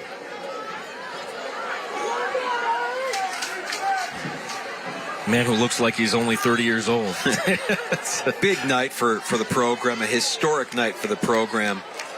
Knows that there's a lot to build off of their Week 1 win, but it means so much to have tonight under the lights happening here. McQuaid trusting their offensive line and more. Nesmith 40, 35, 30, 25. One man to beat Jihad, and Jihad makes the touchdown saving tackle. Big play. A Kangaroo first down. Lakeside Roofing and Contracting, the home of Kangaroo. We hop to it. Well, Perry just staying with Nesmith stride for stride down the field and taking a good angle to prevent this, because it looked like it was going to be to the house, Gene. And we've seen already Nesmith make this play. The long run for what you would think is a touchdown, but good speed downfield by Perry. Good closing speed and a good angle to save the touchdown. 48 yards. We'll get an update here on the yardage tonight. We're inside the Ide family of dealerships red zone. Ide, we love to earn your business. McQuaid converting on third down, and now they want to retake the lead. As the senior quarterback DeMarco, there's movement. Boy, oh boy, for McQuaid, these are un-McQuaid-like mistakes. False start. Number 78 offense. 5-yard penalty for first down. Bryson Terry, look who's coming back out onto the field there. That's going to be Caleb Candello back on the field after he was shaken up earlier on that last drive. Good news for the Royal Comets defense. Caleb playing the nose on that defensive line. Well, you're right about the unforced errors here by McQuaid's offense. Very un-McQuaid-like. Thomas Bailey will line up as a wide receiver. Here's going to be the handoff in the inside and keeping that pile moving and more. Touchdown! Touchdown! That's going to be number 13, Xavier Cox. Cox finding his way to the end zone, and McQuaid retakes the lead. It's 26-23. Another American Custom Exteriors and Interiors touchdown. The home improvement company that cares. Mentioned that Cox runs track for McQuaid. He runs 100. He runs the 200. We get to see that speed that he showcases on the track, on the field tonight. And then that's just breaking through and getting separation.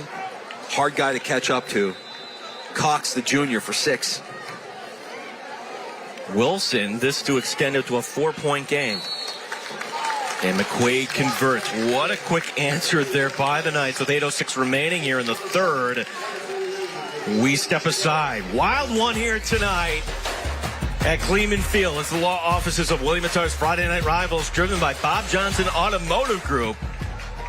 It's Cox with a go-ahead touchdown on CW Rochester.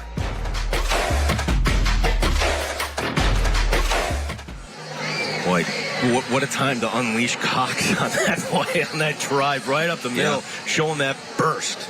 Great job getting skinny through the line, finding that gap, and then turning on the afterburners, headed towards the end zone. You're not going to catch him. Real impressive answer by McQuaid. And we mentioned it earlier. There's not a lot of panic with this team. They've been through a lot. They've seen a lot. There's not much that they can't put up with. And you've got experience, not just on the football field, but also the lacrosse field. Championship players on this team. They know high-pressure situations. Closed captioning for tonight's game brought to you by the Vinyl Outlet. The Vinyl Outlet, the best in fences, decks, railings, and porches. Boy, it feels like a night you want to be on your deck tonight, right? It's beautiful. Maybe some of you are watching at home. William Attar's Friday Night Rivals. Gene Battaglia, Mike Danger, Kevin Rocher broadcasting, and Eric Carpy, our director, here tonight. And that goes out of bounds. You're right. It's a great night. I'm hearing reports from around Section 5. Some areas dealing with fog, some thick fog, Whoa. so much so that you can't see from across the field. You can't see the yard markers. So fortunate tonight, we don't have the fog, but we do have hitting weather. It does feel like a nice, crisp, late summer, early fall night here in Rush-Henrietta.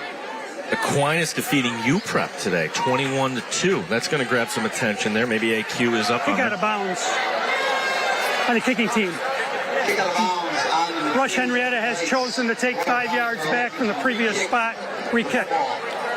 Hilton leading 21-0 over Pittsford. Fairport is up on Penfield 14-7. And in the Teddy Bowl, we saw both these teams at the JMA Wireless Dome last Friday night on CW Rochester. Canandaigua is up on Victor 14-0. Thank you, Kevin, for sending those along. Well, a couple of impressive programs there in that Teddy Bowl with Canandaigua and Victor. We'll keep our eye on how that one shakes out.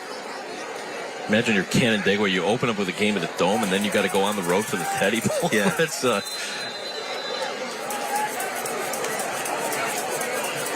so the re-kick, and again, it's a USA insulation kickoff, and it's going to be Perry again. Perry fouling his blockers, and it gets it up to the 42.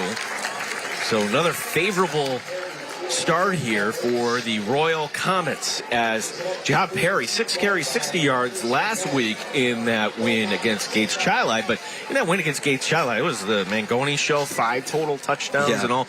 Tonight, it's really been the ground game that has been so impressive. You know, I think, though, Mangoni is the key to that ground game being successful because you have to respect his ability as a runner just as you do a passer. Can't say enough about the play of the young sophomore for Rush-Henrietta, and furthermore, Will DeMarco. I think the same could be said for him offensively for McQuaid.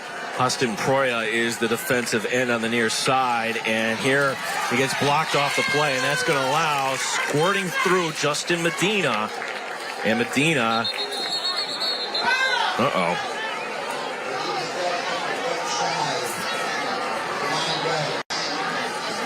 Justin Medina now being looked at. He's in some pain. I hope this is nothing more than cramping, but we'll see. He's sitting up. They're taking the helmet off. It's going to go for 9 on the play. Looks like it might be just some cramping there, which... it's that time of night, Gene. What do we remind? Mike Danger, what should all players do all the time? Stay hydrated. Kids, stay hydrated. And we were talking to the McQuaid players. They just don't drink water. It's the Pedialyte. They do the Pedialyte before the game. Yeah. They have the supporters feed them peanut butter and jelly sandwiches pre-game. We hear McQuaid. Yeah. The Pedialyte's it's like a Gatorade. It's electrolytes, fluids. But when you see somebody that's been as impressive tonight as Medina has been down here working out those cramps. Yes, boys, hydrate always. Gives McQuaid's defense a chance to catch their breath. We are still in the third. 7:51 remaining here. If Medina has to take a little bit of time off, and again, cramps you can more often than not just kind of work out, and you hope that's all this is. And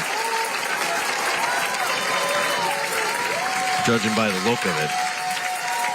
But you have Perry and Wagstaff that you can rely on, and certainly Mangoni, too, out of the backfield. He can take it himself if he wants to. Hey, let's give it up for Darren Crane, athletic trainer for Rush-Henrietta, working out those kinks for Medina. Let's see if we see him back on the field here in short order. Okay, so for the first time, we're going to have the bubble screen formation to the near side with Coppers, one of the 3 receivers. Now an empty set, and there it is, the bubble screen going to Wagstaff. And Wagstaff will get enough for the first down, makes one-man miss. And a first down here for the Royal Comets, brought to you by Kangaroo. Lakeside Roofing and Contracting, the home at Kangaroo. We hop to it. Get enough blocking, make a couple guys miss. Wagstaff getting the yardage needed for that first down. Rush-Henrietta sustains their drive. Danger, I know this is like it goes as a pass, but it's essentially a run. You're just getting rid of the ball so quick. High percentage play. At the 41-yard line. Mangoni handing it off, and it's going to go to Wagstaff. Wagstaff makes one-man miss. Taking tacklers with him, and he gets the call, and he's going to maul his way all the way down to the 29-yard line. That's going to be good for a gain of 12. Another first down brought to you by Kangaroo, Lakeside Roofing and Contracting, the home of Kangaroo. We have to it. Well, whether it's Medina or Wagstaff, you're getting the same result out of that Rush-Henrietta backfield. And that's just chunk yards with every rush. It's a credit to the interior of that offensive line. They've created holes, and they've gotten a good push all night long against this stout defensive line of McQuaid. Yeah, that is the one thing that's surprising here tonight, just how well they've been able to run the ball against McQuaid. Is now there's another run right up the gut. Nesmith tripping his man up, but not before that gets down to the 17. And yes, you guessed it, another first down presented by Lakeside Roofing and Contract. Massive holes to exploit, and this isn't new. I mean, this is week 2. This young season, McQuaid got run all over against Lancaster last week as well, and it's one of the things that we know Coach Bates wants to improve on here through the course of the season. Yeah, another first down presented by Lakeside Roofing and Contract in the home of Kangaroo Roof. We hop to it. We're inside the Ide family dealerships red zone. Ide, we love to earn your business. The handoff going inside. Perry walks in, and RH retakes the lead. That is an American Custom Exters and Inters touchdown. The home improvement company that cares. 17 yards from number 5, John Perry. Gene, are we not entertained? Is this not what Section 5 football is all about? Back and forth. 2 heavyweights circling the ring and looking for that knockout blow. You get one team getting a lead, another team answering, all in a great atmosphere here at a brand new field for Rush-Henrietta. They reclaim the lead. Here tonight, Danger, is that extra point. Every kick is going to be important. Who's going to have the ball last will win this game. Could be. And Jihad Perry, again, that offensive line of RH just creating massive holes, hard not to be able to exploit those. And Perry, another guy that made a big play earlier on defense, big hit that kind of set a tone, woke everybody up earlier in the first half. Watching that, when you see Wagstaff take out Paul Rizzo, one of the team captains, watch number 3. Boom. Yep, that's the key block right there by Wagstaff.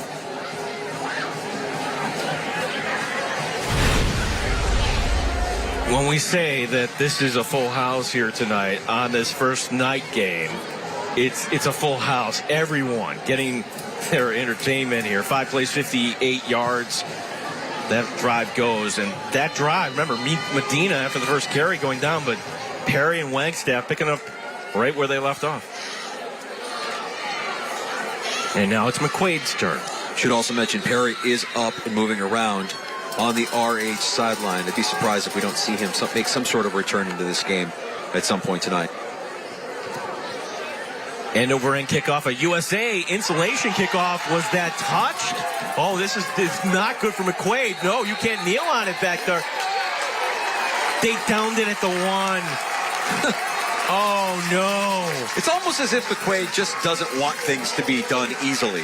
They want the challenge of having to go 99 yards to answer that latest RH score. As soon as you touch the ball with your knee on the ground, the play is dead.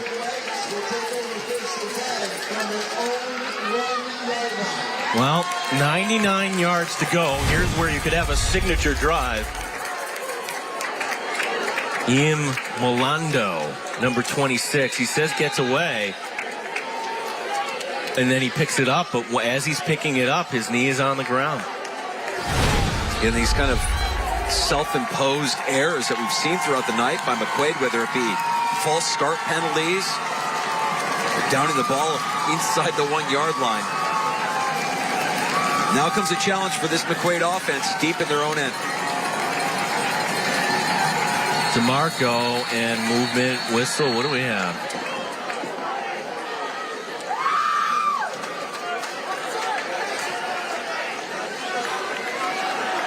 That ball. Delay a game. Offense. Hit the distance to the goal. First down. Well, that'll be 6 inches.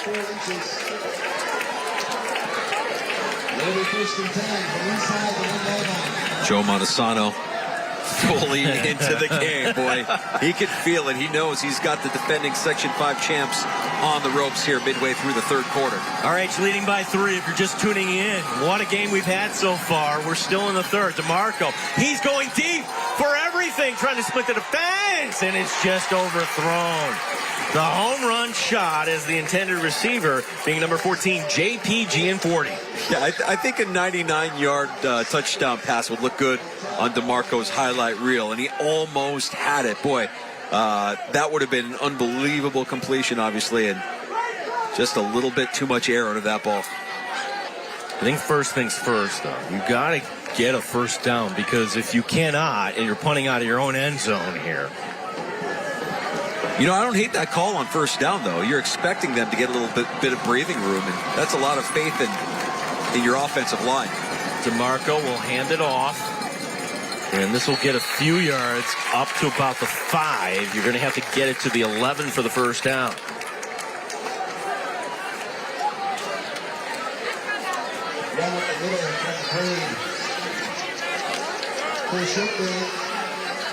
Third down and 7. Bobby Bates signaling in the play. Press box is shaking here at RH. Third down. DeMarco. Flag coming down on the near side. We'll see what that's all about as DeMarco lowering his shoulder. He's going to be short of the marker. For whatever this was, the flag coming down on the near sideline.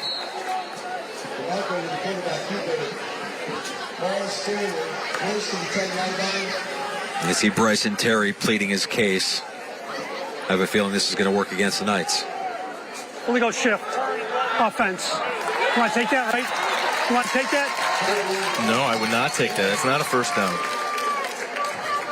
I would think you would decline it and make them go for it on fourth down.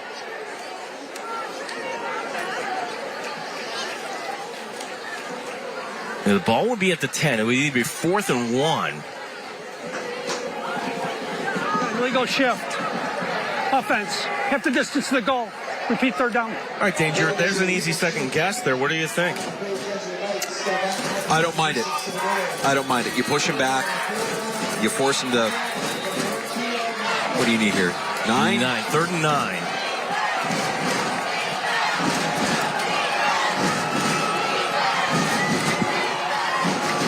DeMarco out of the shotgun. In the shadow of his own goalpost. DeMarco stepping up under pressure. He's going to take off. DeMarco lowering his shoulder. He's going to be tackled well short. It all works out for RH in the end. A coverage. Can't call it sack, but an opportunity got the field. Look who made the play. He's everywhere. Brandon Mangoni kicking field goals, passing, rushing, and tackling. So impressive, and you see DeMarco keeping his eyes downfield, looking for an open receiver. Everybody's covered, thinking he can maybe get that first down. Mangoni there to meet him, bring him down short of the sticks. And now McQuaid forced to punt from their own end zone. Yeah, and deep back here will be number 3, Amani Wagstaff, one of the 2 returners. Boy, an opportunity. RH is not led by more than the 1 score here tonight. It's a high kick that's going to be fielded on 1 bounce to the 35. And trying to bring it back will be Phoenix Joseph. And Joseph, so great field position for RH to start this drive at the 31. It all starts on the botched kickoff there for McQuaid. Another unforced error that's really cost the Knights tonight.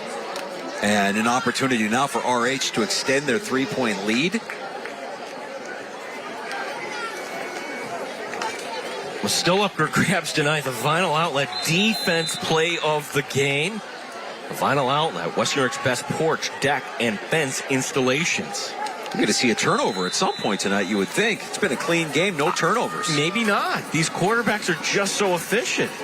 Here's Mangoni rolling to his left, and he's going to take off. Mangoni trying to get around the corner, and will scoot out of bounds close to the 25. They'll mark him out at the 26. That'll be a gain of 5 for the sophomore quarterback.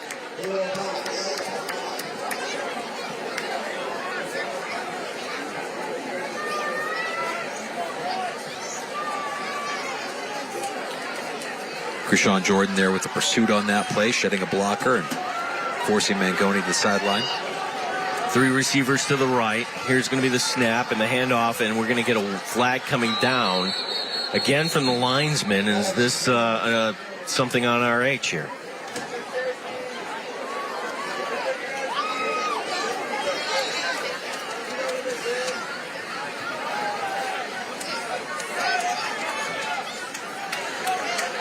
And they're going to back up the Royal Comets.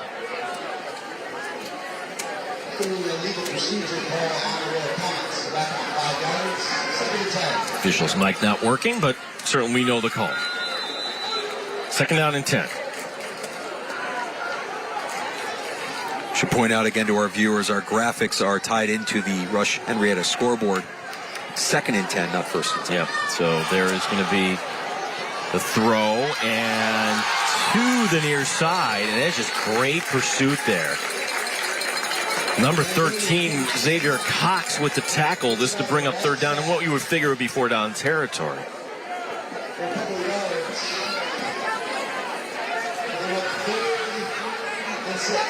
And so gain of 4 on the play, 3rd and 6. We'll try to keep you updated as best we can there on the down and distance. 3rd and 6.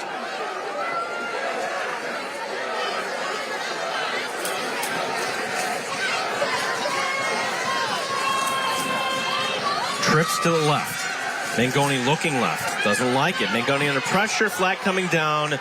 This will be a hole to the end zone. It's caught. And the crowd here knows it's coming back there. Wagstaff.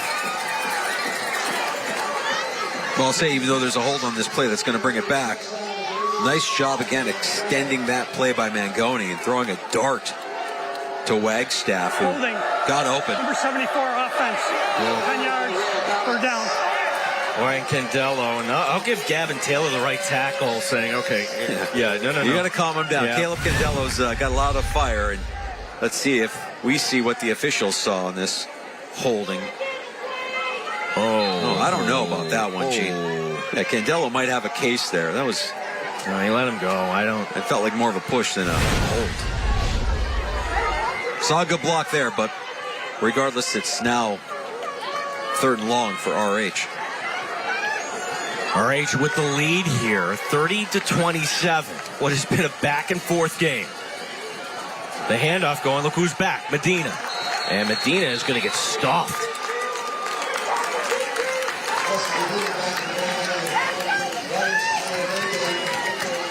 Hudson Proya with the tackle.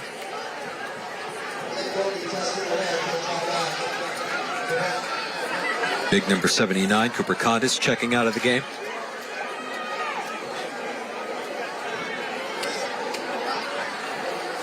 Fourth down. Is it going to be a quick kick here, or were they going to go for it? 4th and long. 4th and 15. Mangoni under pressure. Evades 1 sack. Mangoni rolling to his right. He's going to throw it away. And that's a young quarterback maybe making a mistake. Just take a shot there. It's 4th and 15. Yeah. And that's his dad, actually. There's Jason on the sideline. He's down there. And, yeah, that's tough for a father knowing it's 4th down. Yeah.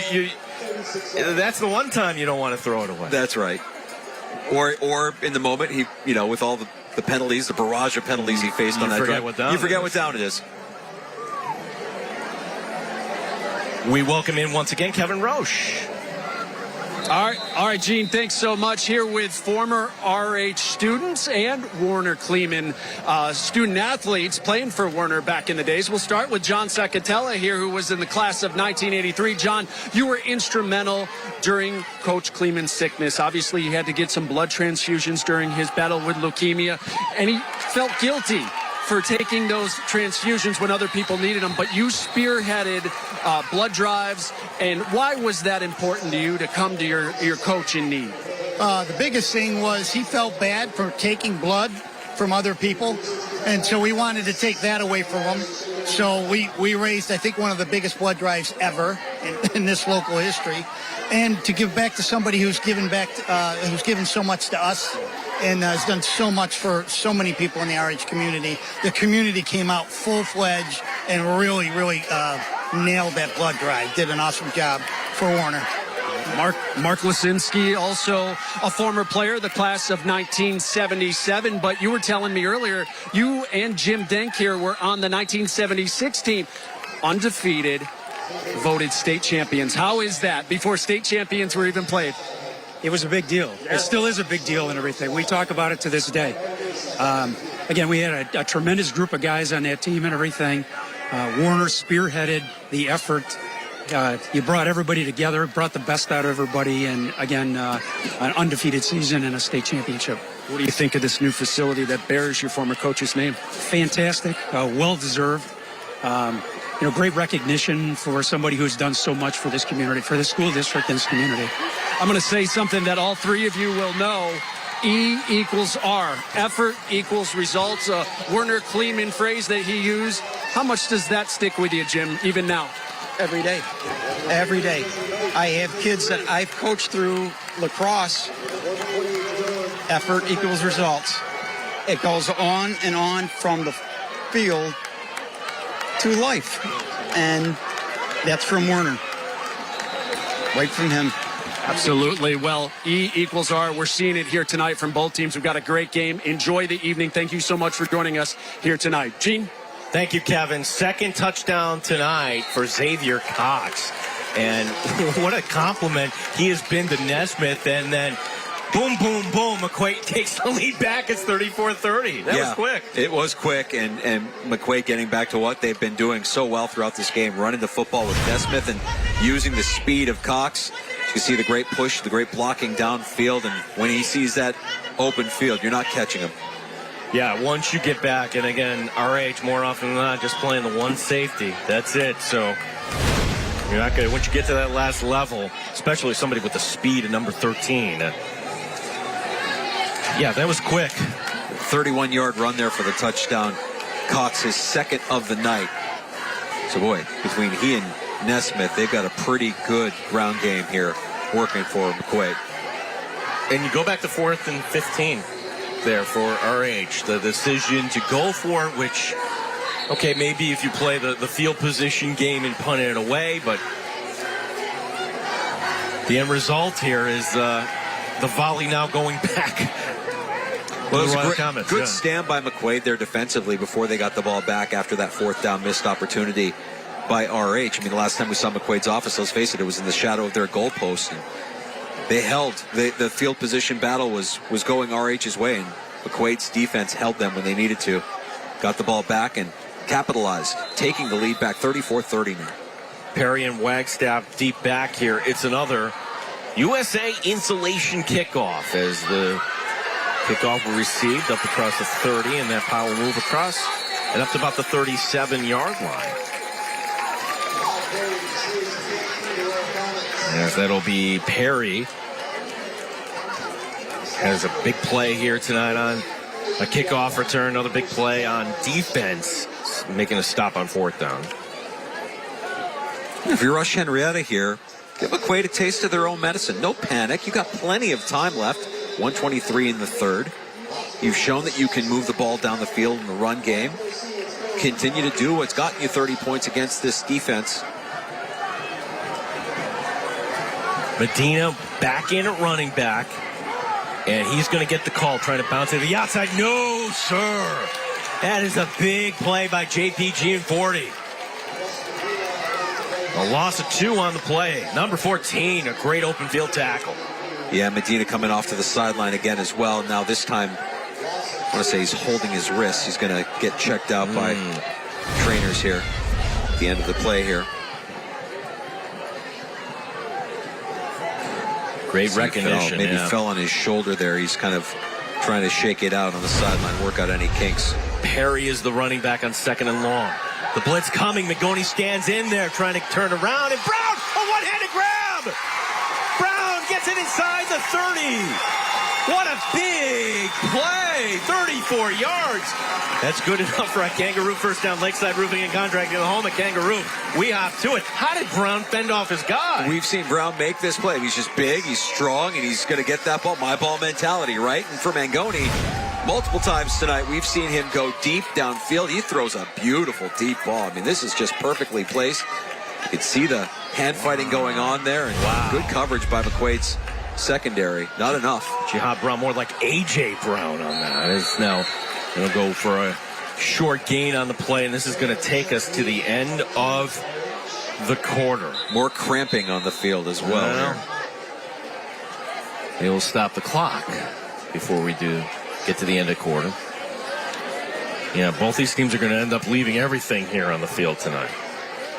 Kind of what we expected. I mean, given the way their week 1 games went, we knew we were in for an exciting matchup here. These coaches are familiar with each other. They're friends off the field. They meet and talk football throughout the course of the regular season.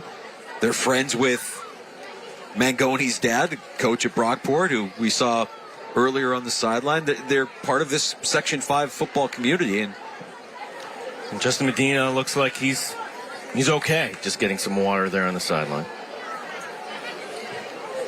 And to work out those cramps there. 7 seconds remaining, as you see on our clock.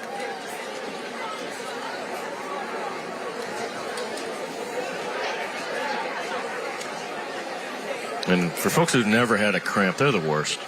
Very painful, yeah, of course.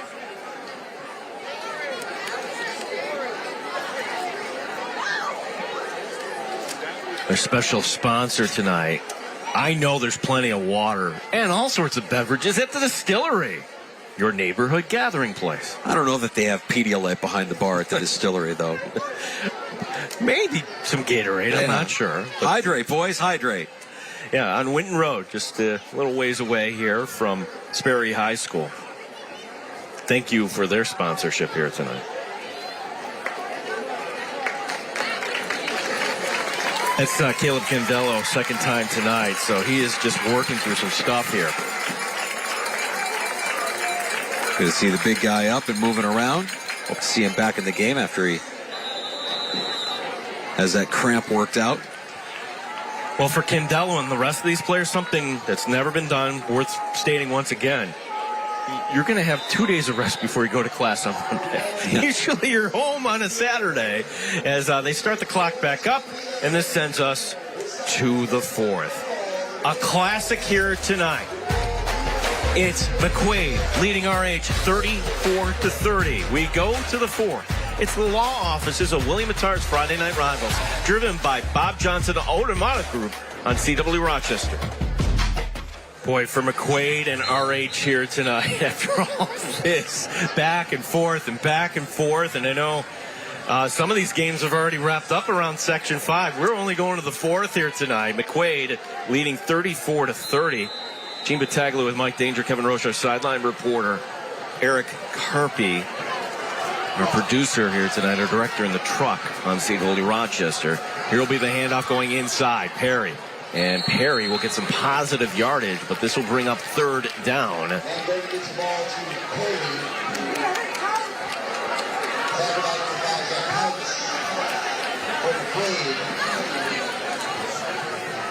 And I would think, even though Mangoni has a leg here, getting ahead of myself, are you thinking you're picking this up in 2 downs here, Danger?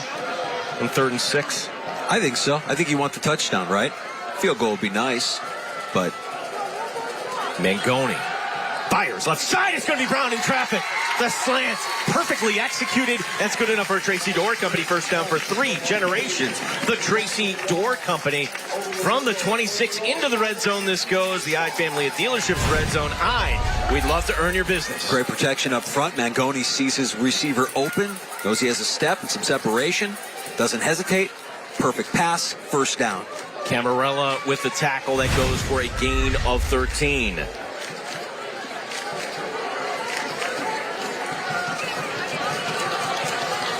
handoff going right between the tackles, and then Jihad Perry is going to be knocked back. That's Zach Couch, and he's fired up. Zach Couch, a guy who patterns his game after Bobby Wagner. Yeah, Paul Rizzo, Zach Couch. I mean, everybody up front for this McQuaid defense. Yeah, that is Rizzo. Yeah, my apologies. They are fired up here, and they know, like, they got to stop here. If they can prevent RH from getting in the end zone. Rizzo just wrapping up and pushing back. Nice drive and great tackle there.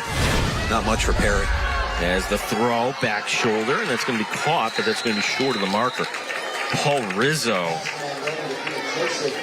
Yeah, he likes Fred Warner, too, and he's a Yankee fan. Of course, he had last name Rizzo. You're going to be a Yankee fan.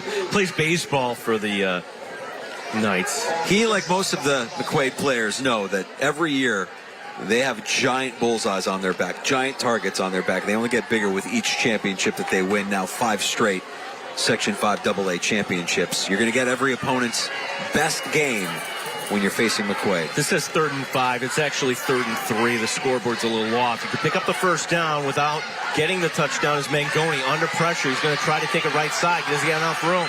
Mangoni still trying to buy time. Throws. And it's going to be incomplete. He was looking for Phoenix Joseph at the near pylon. It's 4th down. It's decision time for head coach Joe Montesano. Get Brown in the back of the end zone there as well. Looked like he was going to spring open. Lost his footing. Tough break there, but you see Coach Joe Montesano calling in the play. Yeah, I think you go for it here. And again, you can pick up the first down without getting the touchdown. The marker's actually at the 2. So where it says 4th and 5 is actually 4th and 3. Here's the snap. Mangoni under pressure once again. Great mobility trying to buy time, but he has nothing to look at. Directing traffic back of the end zone. It's caught. Touchdown! Touchdown! Rush-Henrietta Wagstaff. What a play by Mangoni, buying that time. RH retakes the lead. It's an American Custom exteriors and interiors touchdown. The home improvement company that cares. It takes so much discipline when you have a quarterback that's extending plays to not give up on a play, to keep things going. And there was a block on that play that I really think led to that touchdown. Gave Mangoni just the extra second he needed to find Wagstaff in the back of the end zone for 6.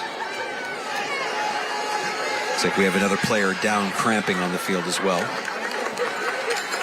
Yeah, these players are going to live quickly back up. Yep. Jaden.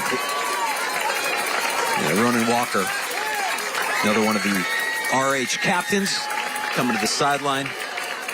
Going to be looking for that hydration. Well, Walker, not only is he the left tackle, but he's a key player on the inside here, so they're going to need him to work that cramp out. Here's Mangoni for a very important extra point. This to give RH a 3-point lead as the snap is put down. The kick is up and it is good. Rush-Henrietta answers every time here tonight, Danger. This, one of the games, one of the best we've called here. 37-34. We're in the 4th. The law offices of the William Attar Law Firm. Friday Night Rivals driven by Bob Johnson Automotive Group on CW Rochester.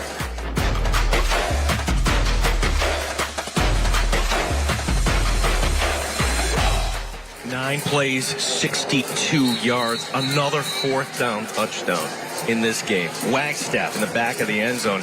I don't know, quite honestly, how Mangoni bought so much time there, evading tacklers and finding his man in the end.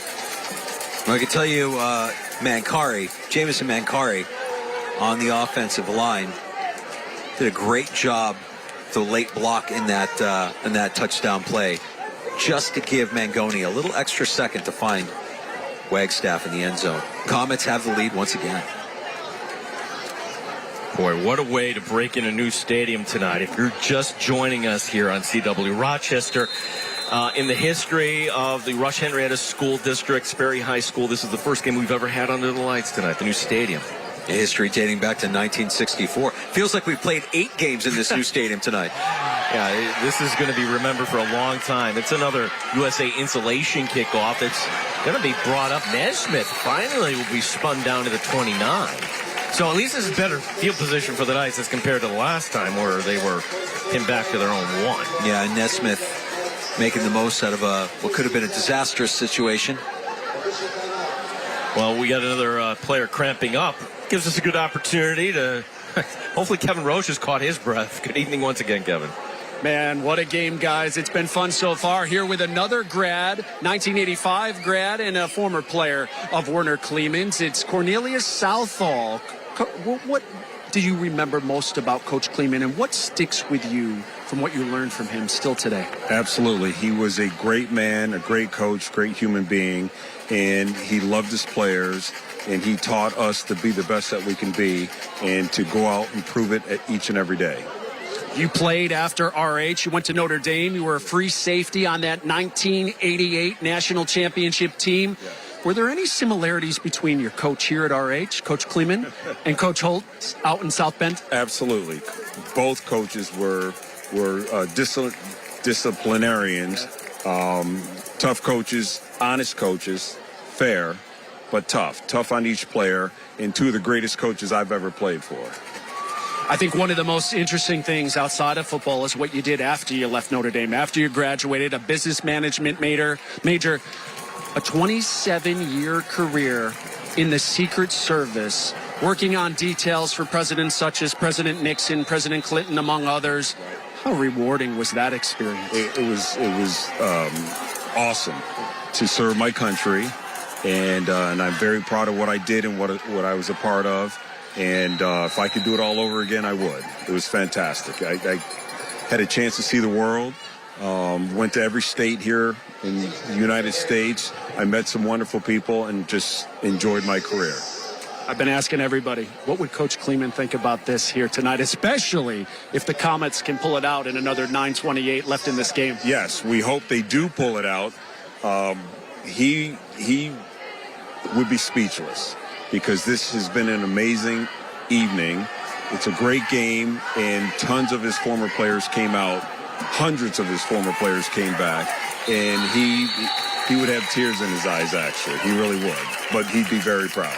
Well, I hope your alma mater does well here tonight for you guys and everyone that came back, and then your other alma mater, Notre Dame, tomorrow at Purdue. Hopefully they fare a little better this week than they did last week. Thank you for your service. We appreciate the time. Cornelius Southall. Thank you so much. Gene? Wow, what a story there. Great job bringing that, Kevin. Cornelius Southall is a great American coming back here tonight. And that's what tonight is all about. Like, anybody who loves RH football, this is the game you can't miss tonight. And here is McQuaid looking at a 3rd down and 2. Trailing by 3. The handoff. And they're going to get it. It's good for Tracy Door Company, 1st down. For 3 generations, the Tracy Door Company. Real strong cut in the backfield there by Cox, and the nice push at the end of the run. Getting a little help from his offensive lineman, getting enough for the first, extending this drive. Up to the 41-yard line, this will go. Not a bad night for Nesmith on the ground. Wow. 232 yards on 22 rushes. Say he's been the workhorse. Yes, he has been. For Mangoni there, Rush-Henrietta's quarterback, 260 yards, 2 touchdowns. That's John Hanna on the stats tonight, and we're making him really work in this game. Over 100 yards for Medina for RH as well. DeMarco checking it down. Well-executed play and a nice tackle on the near side for the Royal Comets. That's Ronan Walker. Called his number a lot tonight. Both players struggling to get up after that play, and I imagine both players, once again, dealing with cramps, whether you're talking about Couch, out of the backfield, his fullback.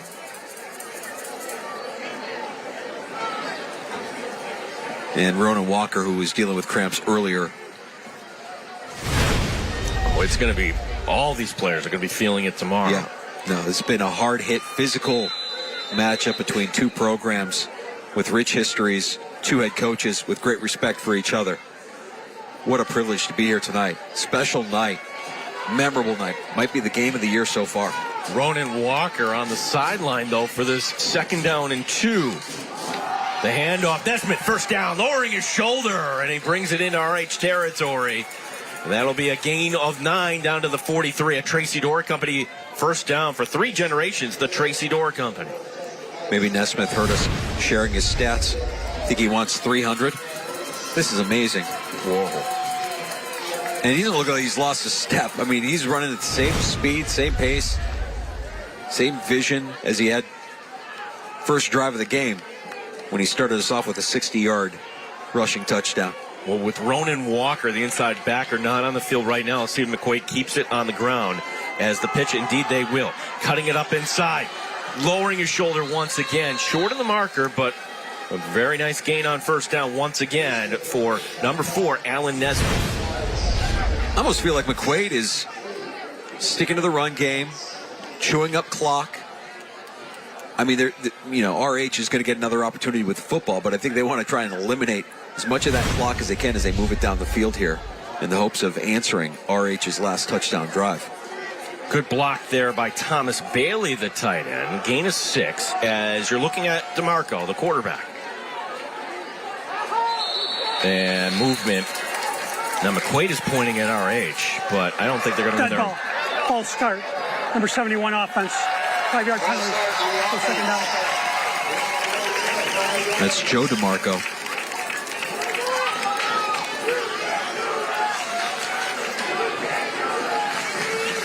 They go from 2nd and 4 to 2nd and 9.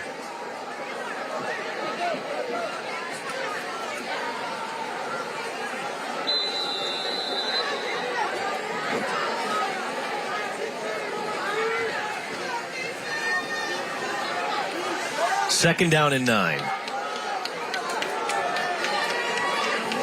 It's not for the 1st and 42, trust me. Play action. DeMarco throwing left side, and it's going to short hop the intended receiver. And bring up third down. Third down and 9 coming up. See DeMarco kind of extending the play with his feet out of the pocket. Gianforte not able to get back to his quarterback in time to make that play. Just not enough on that pass from DeMarco. Stands are shaking here at RH. Yeah, it's that cameras are bouncing. Look at this. It's the Loud House here tonight as here's the handoff. Breaking one tackle, and it's going to be short of the marker. And here comes the play of the night for the RH defense. As we're past the midway point of the 4th. And again, no panic here for McQuaid. And it looks like they're not even going to take a timeout here. 4th and 2. Bailey, the tight end on the left side of this formation. DeMarco takes the snap. The handoff going toward the first down marker. He's got it. First down for the Knights. The drive continuing. Who else? Alan Nesmith. That's a Tracy Door Company first down for 3 generations. The Tracy Door Company. Go to the guy that's brought you there, and it's been Nesmith all night. Shedding the initial tackler, lunging forward, getting the first down, extending this drive. Under 5 minutes to go here. McQuaid is in business.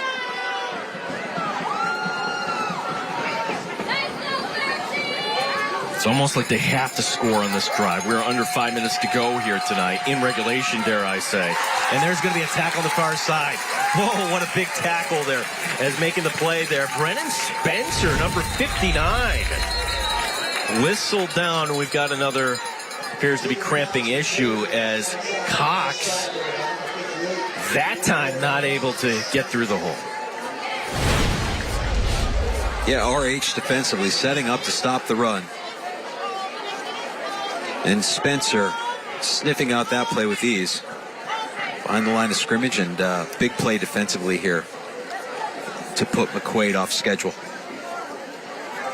Closed captioning for tonight's game. Brought to you by the Vinyl Outlet. The Vinyl Outlet, the best in fences, decks, railings, and porches. We have another RH player cramping on the field here tonight. And whereas last Saturday night in Section 5, you had thunderstorms, it felt like fall, it was 60. Tonight feels more like summer, and this is more like what you would feel here in week 2 here tonight. So these players gutting it out. Getting some updates from the sideline. Kevin Roche updating us on Section 5. Fairport improving to 2-0, beating Penfield tonight 24-14. And Victor hasn't scored yet this season. Outscored 42-0 so far this season. Canandaigua 21, Victor nothing. Here's the Vinyl Outlet's defense play of the game. The defense play of the game is brought to you by the Vinyl Outlet. The Vinyl Outlet. Let us transform your home. You want to talk about setting a tone. That was Jihad Perry on Alan Nesmith. Nesmith shaking it off, first down. But boy, that hit by Perry woke up the Rush-Henrietta sideline. And they were kind of sleepwalking up to that point early in this game. McQuaid was having their way. And since that hit, we've seen a more focused. Long, not much there to bring up third and long. You can see Candello hobbling back to the huddle. These guys are battling through it. 4 minutes left in the fourth quarter. Unbelievable atmosphere, ton of energy, special night. Everything to play for. McQuaid looking to answer and regain their lead. Well, they're going to spread this out. Look at this. One extra player on the field. He scoots off whistle. They're going to have the delay a game. Wow. Wow. Illegal substitution offense. 5-yard penalty. Go third down. Yep. So for McQuaid, these penalties that are certainly correctable. Yeah.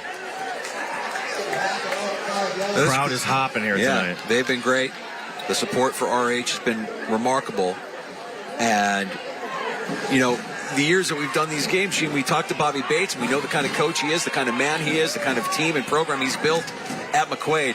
These are uncharacteristic kind of mistakes that are happening, and it's happened throughout the course of this game, and it happens at critical times. You don't want to push yourself back after an illegal substitution. These are things you should have worked out at this point.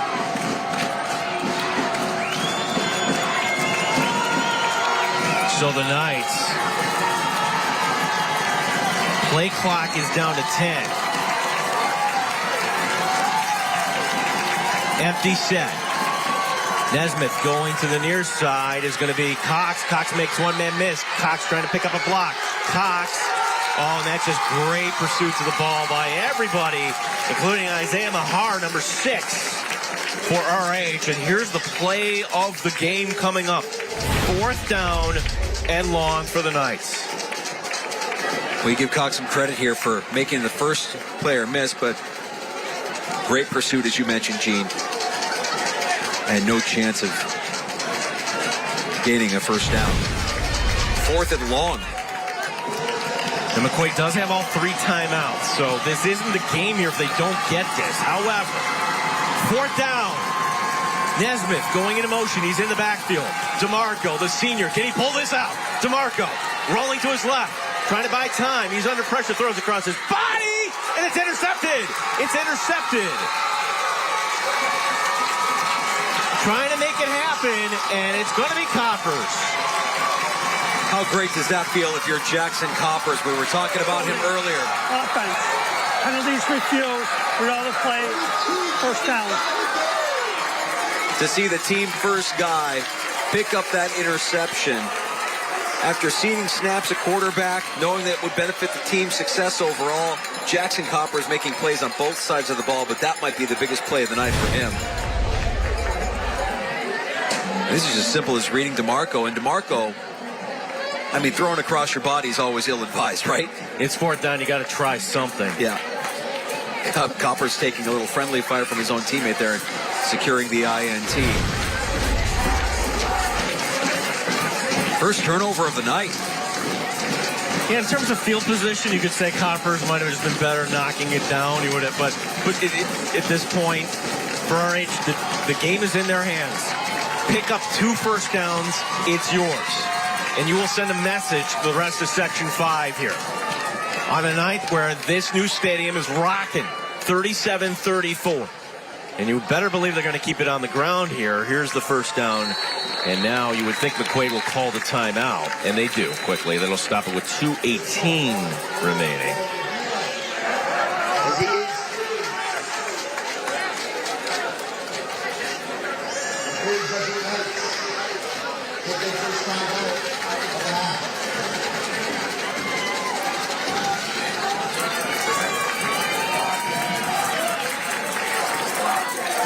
We'll take a quick break here. This is the CW. So everybody pounding fluids here. Waterboy's getting a workout here tonight as it is going to be RH looking at a 2nd down and 6. McQuaid with 2 timeouts remaining.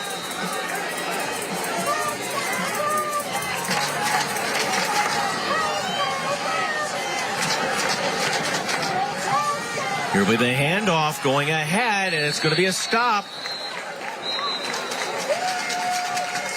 Justin Medina getting stopped short of the marker to bring up third down, another timeout.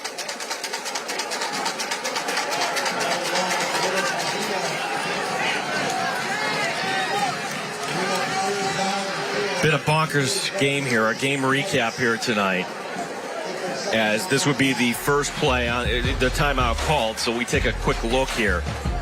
Nesmith, 60 yards. That set the tone right off the back, Dave. Yeah, and you had a feeling it might be a long night for RH. DeMarco with the plunge from the goal line, extending the lead, 14-0 early. It was McQuaid. Before you get an answer from Justin Medina. But then DeMarco showing how poised he is, directing traffic on the run. He's going to find his running back. It's over 300 total yards tonight on that play for number 4, Alan Nesmith. This play to Brown. Mangoni to Brown has been electric tonight, too.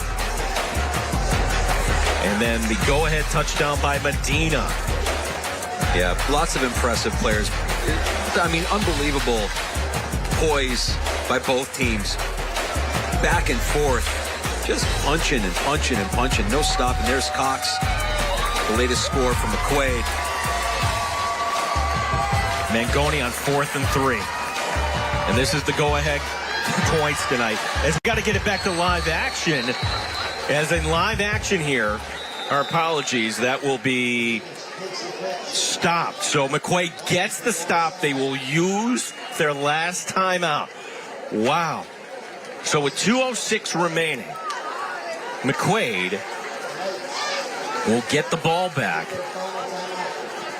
I mean, I don't think RH would go for it here in their own territory. Yeah, not just a stop, but a pushing back, I think, a yard or two. So now it'll be on that RH defense.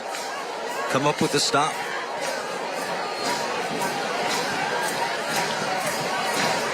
And again, you know, both teams should be commended. No panic on either sideline. RH down early in this one, fighting back. McQuaid very familiar with this scenario of being down in a game and needing to score points late, having come off their 2 overtime win in Lancaster just last Friday night.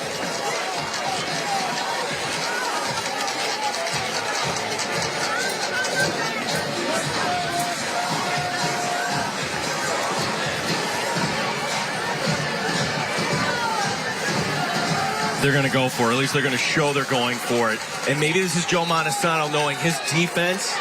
They're tired. Nope. Is it going to be a quick kick? It is. There's the quick kick, and nobody's back here for McQuaid. What a well-executed play for RH on that. McQuaid had to respect the fact.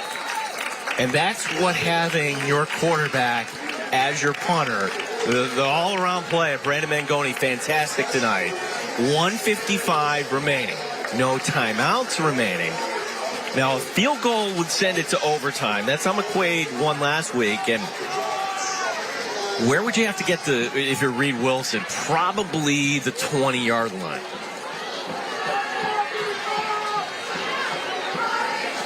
I'm sure they're not thinking about that, though.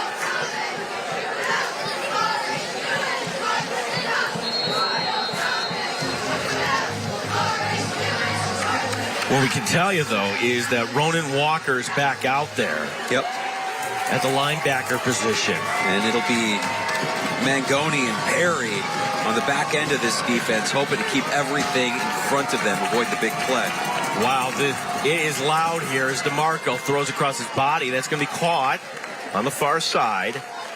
I believe it's caught. Yep, they're going to signal a catch, and it does stop the clock. Doesn't take much time off.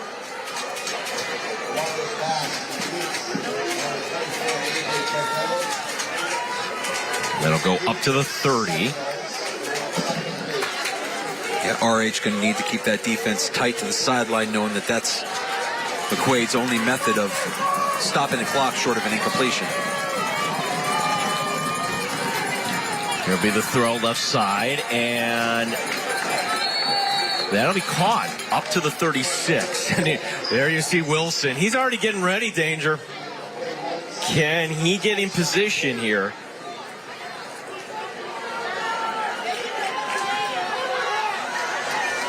There is no win whatsoever here tonight. 5 wide receivers. It's 1st and 10 at their own 36. DeMarco takes the snap. Quick throw, left side. And this is going to keep the clock running. Couldn't get out of bounds. 3 straight plays to the left side. Working that left sideline here. Now with the clock running, McQuaid facing a 2nd and long. Yep, is Cox. They will not spike it. As DeMarco takes the snap. DeMarco in the pocket. He's got a man wide open on the near side. It's GM40. GM40 turning it up. GM40 scooting out of bounds. He's got the first down. That's good enough for a Tracy Dorr Company first down for 3 generations. The Tracy Dorr Company. You could see GM40 right in your screen saying, hey, over here, Will, I've got it. Yeah. He did find him in the end. Yeah, you were working the left side of the field, and credit to Marco evading the pocket and keeping his eyes downfield, looking right and finding his open receiver. That keeps the clock running, though, however. Off to the 48. Here's the snap. Throw to the far side. Trying to get to the boundary is going to be Nesmith. Nesmith first down, and he gets out of bounds to stop the clock with 51 seconds remaining. They let 1 second go off, but it's good enough for a Tracy Dorr Company first down for 3 generations. The Tracy Dorr Company. It's just a well-placed pass, too. Just let him perfectly. Let Nesmith catch that at full speed and get out of bounds as quickly as possible. 50 seconds remaining. DeMarco takes the snap. DeMarco trying to buy time. He's backing up, and he's just going to throw it away. Smart play.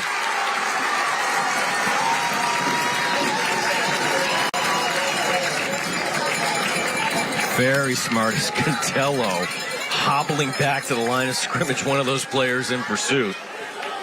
You know, these guys are just leaving it all on the field, aren't they? It's a special night, the inaugural night here at the new field, playing under the lights. I think Werner Kleemann would be smiling right now. Stadium is rocking. DeMarco rolling to his left, has a man on the sideline. Is it in? Yes, and stepping out of bounds. That's going to be Xavier Cox. Yeah, nice little toe tap on the sideline by Cox there to haul that in, and boom, that's in. Wow. Great catch. Gain of 5. 3rd down and 5. Here's the snap. DeMarco, sidearm. Incomplete on the far side. Too far for a field goal attempt. 29 seconds remaining. 4th down coming up. Quagliarella, one of the receivers on the far side, and he's going to look at the play from Coach Bates and bring it in.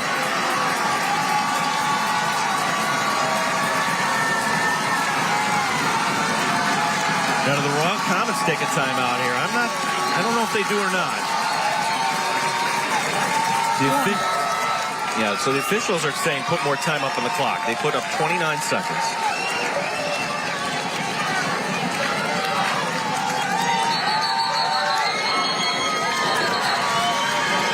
And a timeout is going to be called by RH.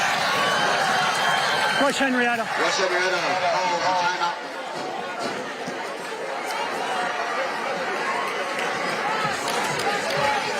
Whew. Wow. It's been a game. Not too bad. What's this place going to be like if RH gets this stop here? This is going to be bonkers.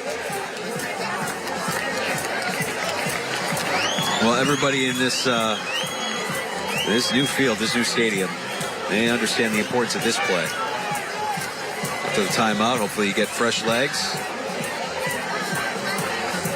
on defense. Bobby Bates looking to dial up the perfect play here.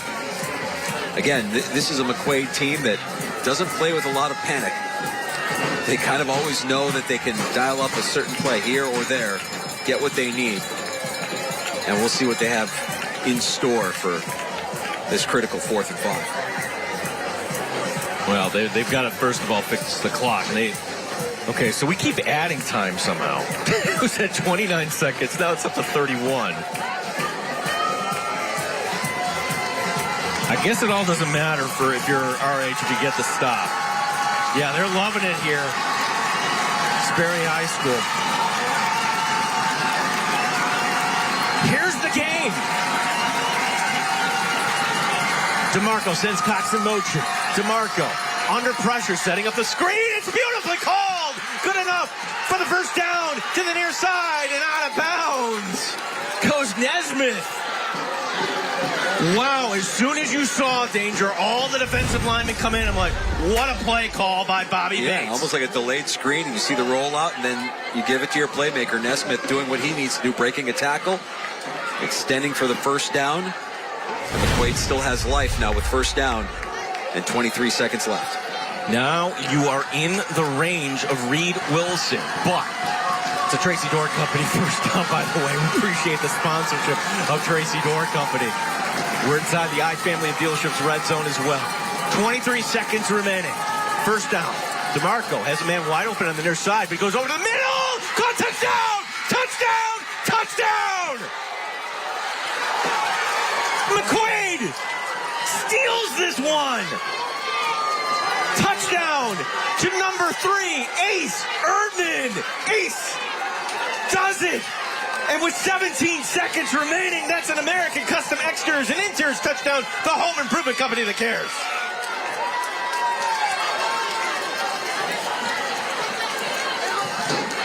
I'm out of breath. This is amazing. And DeMarco showing patience with an open receiver, hitting Ace in stride for the touchdown and the lead. Oh, what do you know? Well, it makes it a 3-point game on a bad snap. Game is not over yet, but McQuaid takes it the length of the field.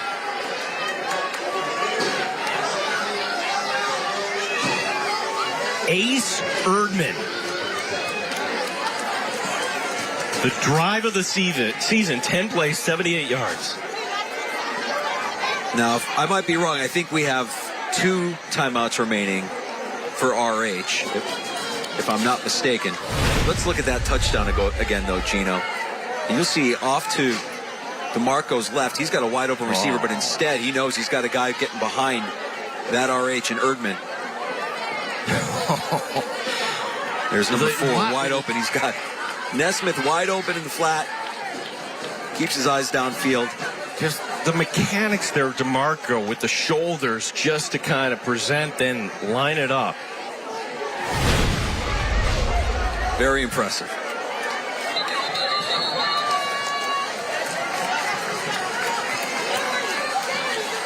But 17 seconds left, and it's only a 3-point game. And Mangoni can do it all. Mangoni, right. He hit a 35-yarder earlier. That would have been good for more than at least 40, I think. Right. So maybe you get to the McQuaid 30, and a lot of this is going to have to do with the return. I would think you're squibbing this if you're McQuaid. You want to take off every second you can. There's Mangoni. One way or another, they're going to ask him to pull a rabbit out of his hat tonight. Boy, the support that this Royal Comets team has gotten tonight from their fans and their faithful. Well, this was a turn of events. They had the timer set for 10 o'clock, Gene. The timer was set for 10 o'clock, and right at the start, right at 10 o'clock, the lights went out. And everybody turning on their cell phone. We can't have the game end like this. No! Well, what an additional memory for everybody in attendance here tonight. Whoa. Were they expecting us to not be here after 10 o'clock? Was Either 10 o'clock that, lights out? Or Werner Kleemann from above says, you know what, we need a little more time. Yeah, let's get sorted. Let's get this sorted out. What can we do with this 17 seconds that we have left here to tie this game up? Well, looking around in the press box, I can tell you up here. We didn't lose power. We didn't the lose scoreboard power, is still illuminated. Danger, you call it right on the money. That's just the timer. That's the timer going off. Yeah. Somebody had one job, Gene. You had one job. One job. It's game night. I know you haven't played one in the history of your school.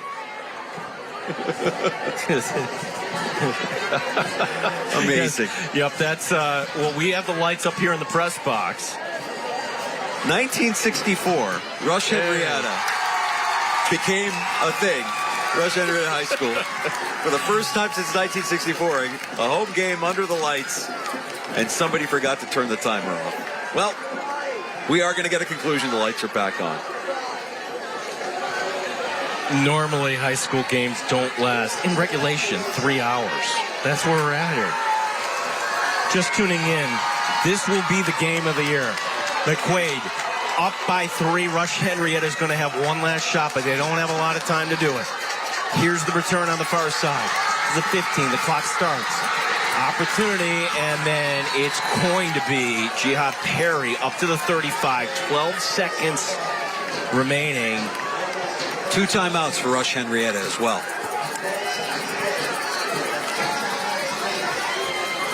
We had some questions about that earlier. We got it confirmed from the officials on the field.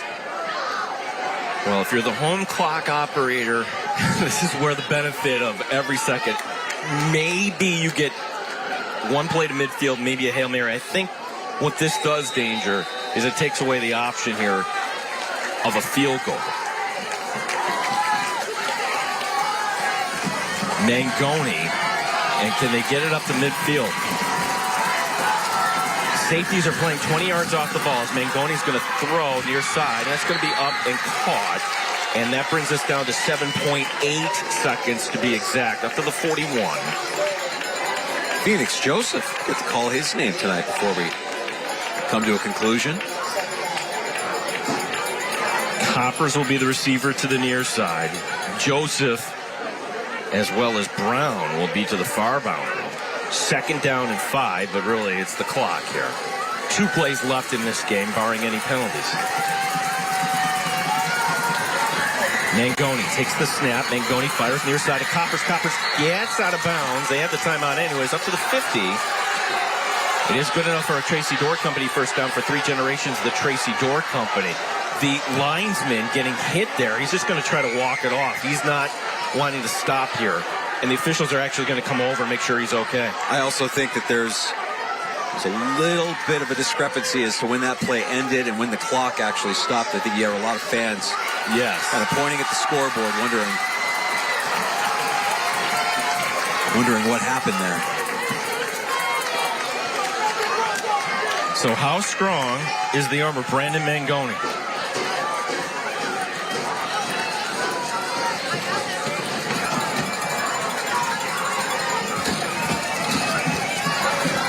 All right, so they don't put any extra time up. 2.7. What's the rule here if you're on defense, Gene? What does Tom Jackson say? Knock it down. Knock it down. Knock it down.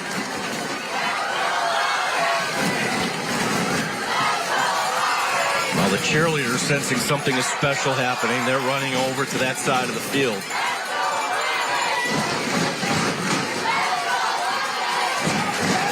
Bobby Bates feeling the anxiety. The end of a game. Well, it all comes down to this. So they're having all sorts of trouble with the clock here. They want to put 4 seconds up, and they're having some difficulty doing it. The 40 went up. Now it's 0.4. I think you just keep it on the field here. Here's the last play in the game, barring any penalties. Mangoni takes the snap. Mangoni under pressure. Mangoni throwing it away. That's it. That's it. McQuaid storming the field. The Knights somehow pull this out. The game of the year, McQuaid defeating Rush-Henrietta 40-37 on a night, truthfully, where both teams deserve to win this game. Absolutely. And credit to Bryson Terry, one of the big guys up front for McQuaid, getting that pressure on Mangoni, the final play of the game, not allowing him to get that ball downfield. And head coach Bobby Bates, how many more of these games can McQuaid win where they come from behind, they answer back, they do everything they need to do? And if you're Rush-Henrietta, no reason to hang your head, man. That was an unbelievable effort by both teams tonight. McQuaid getting the win late, 40-37. Wow. Wow. Wow, wow, wow. This has been the law offices of Willie Matar's Friday Night Rivals, driven by the Bob Johnson Automotive Group. We will have the post game with Kevin Roche coming your way next here on CW.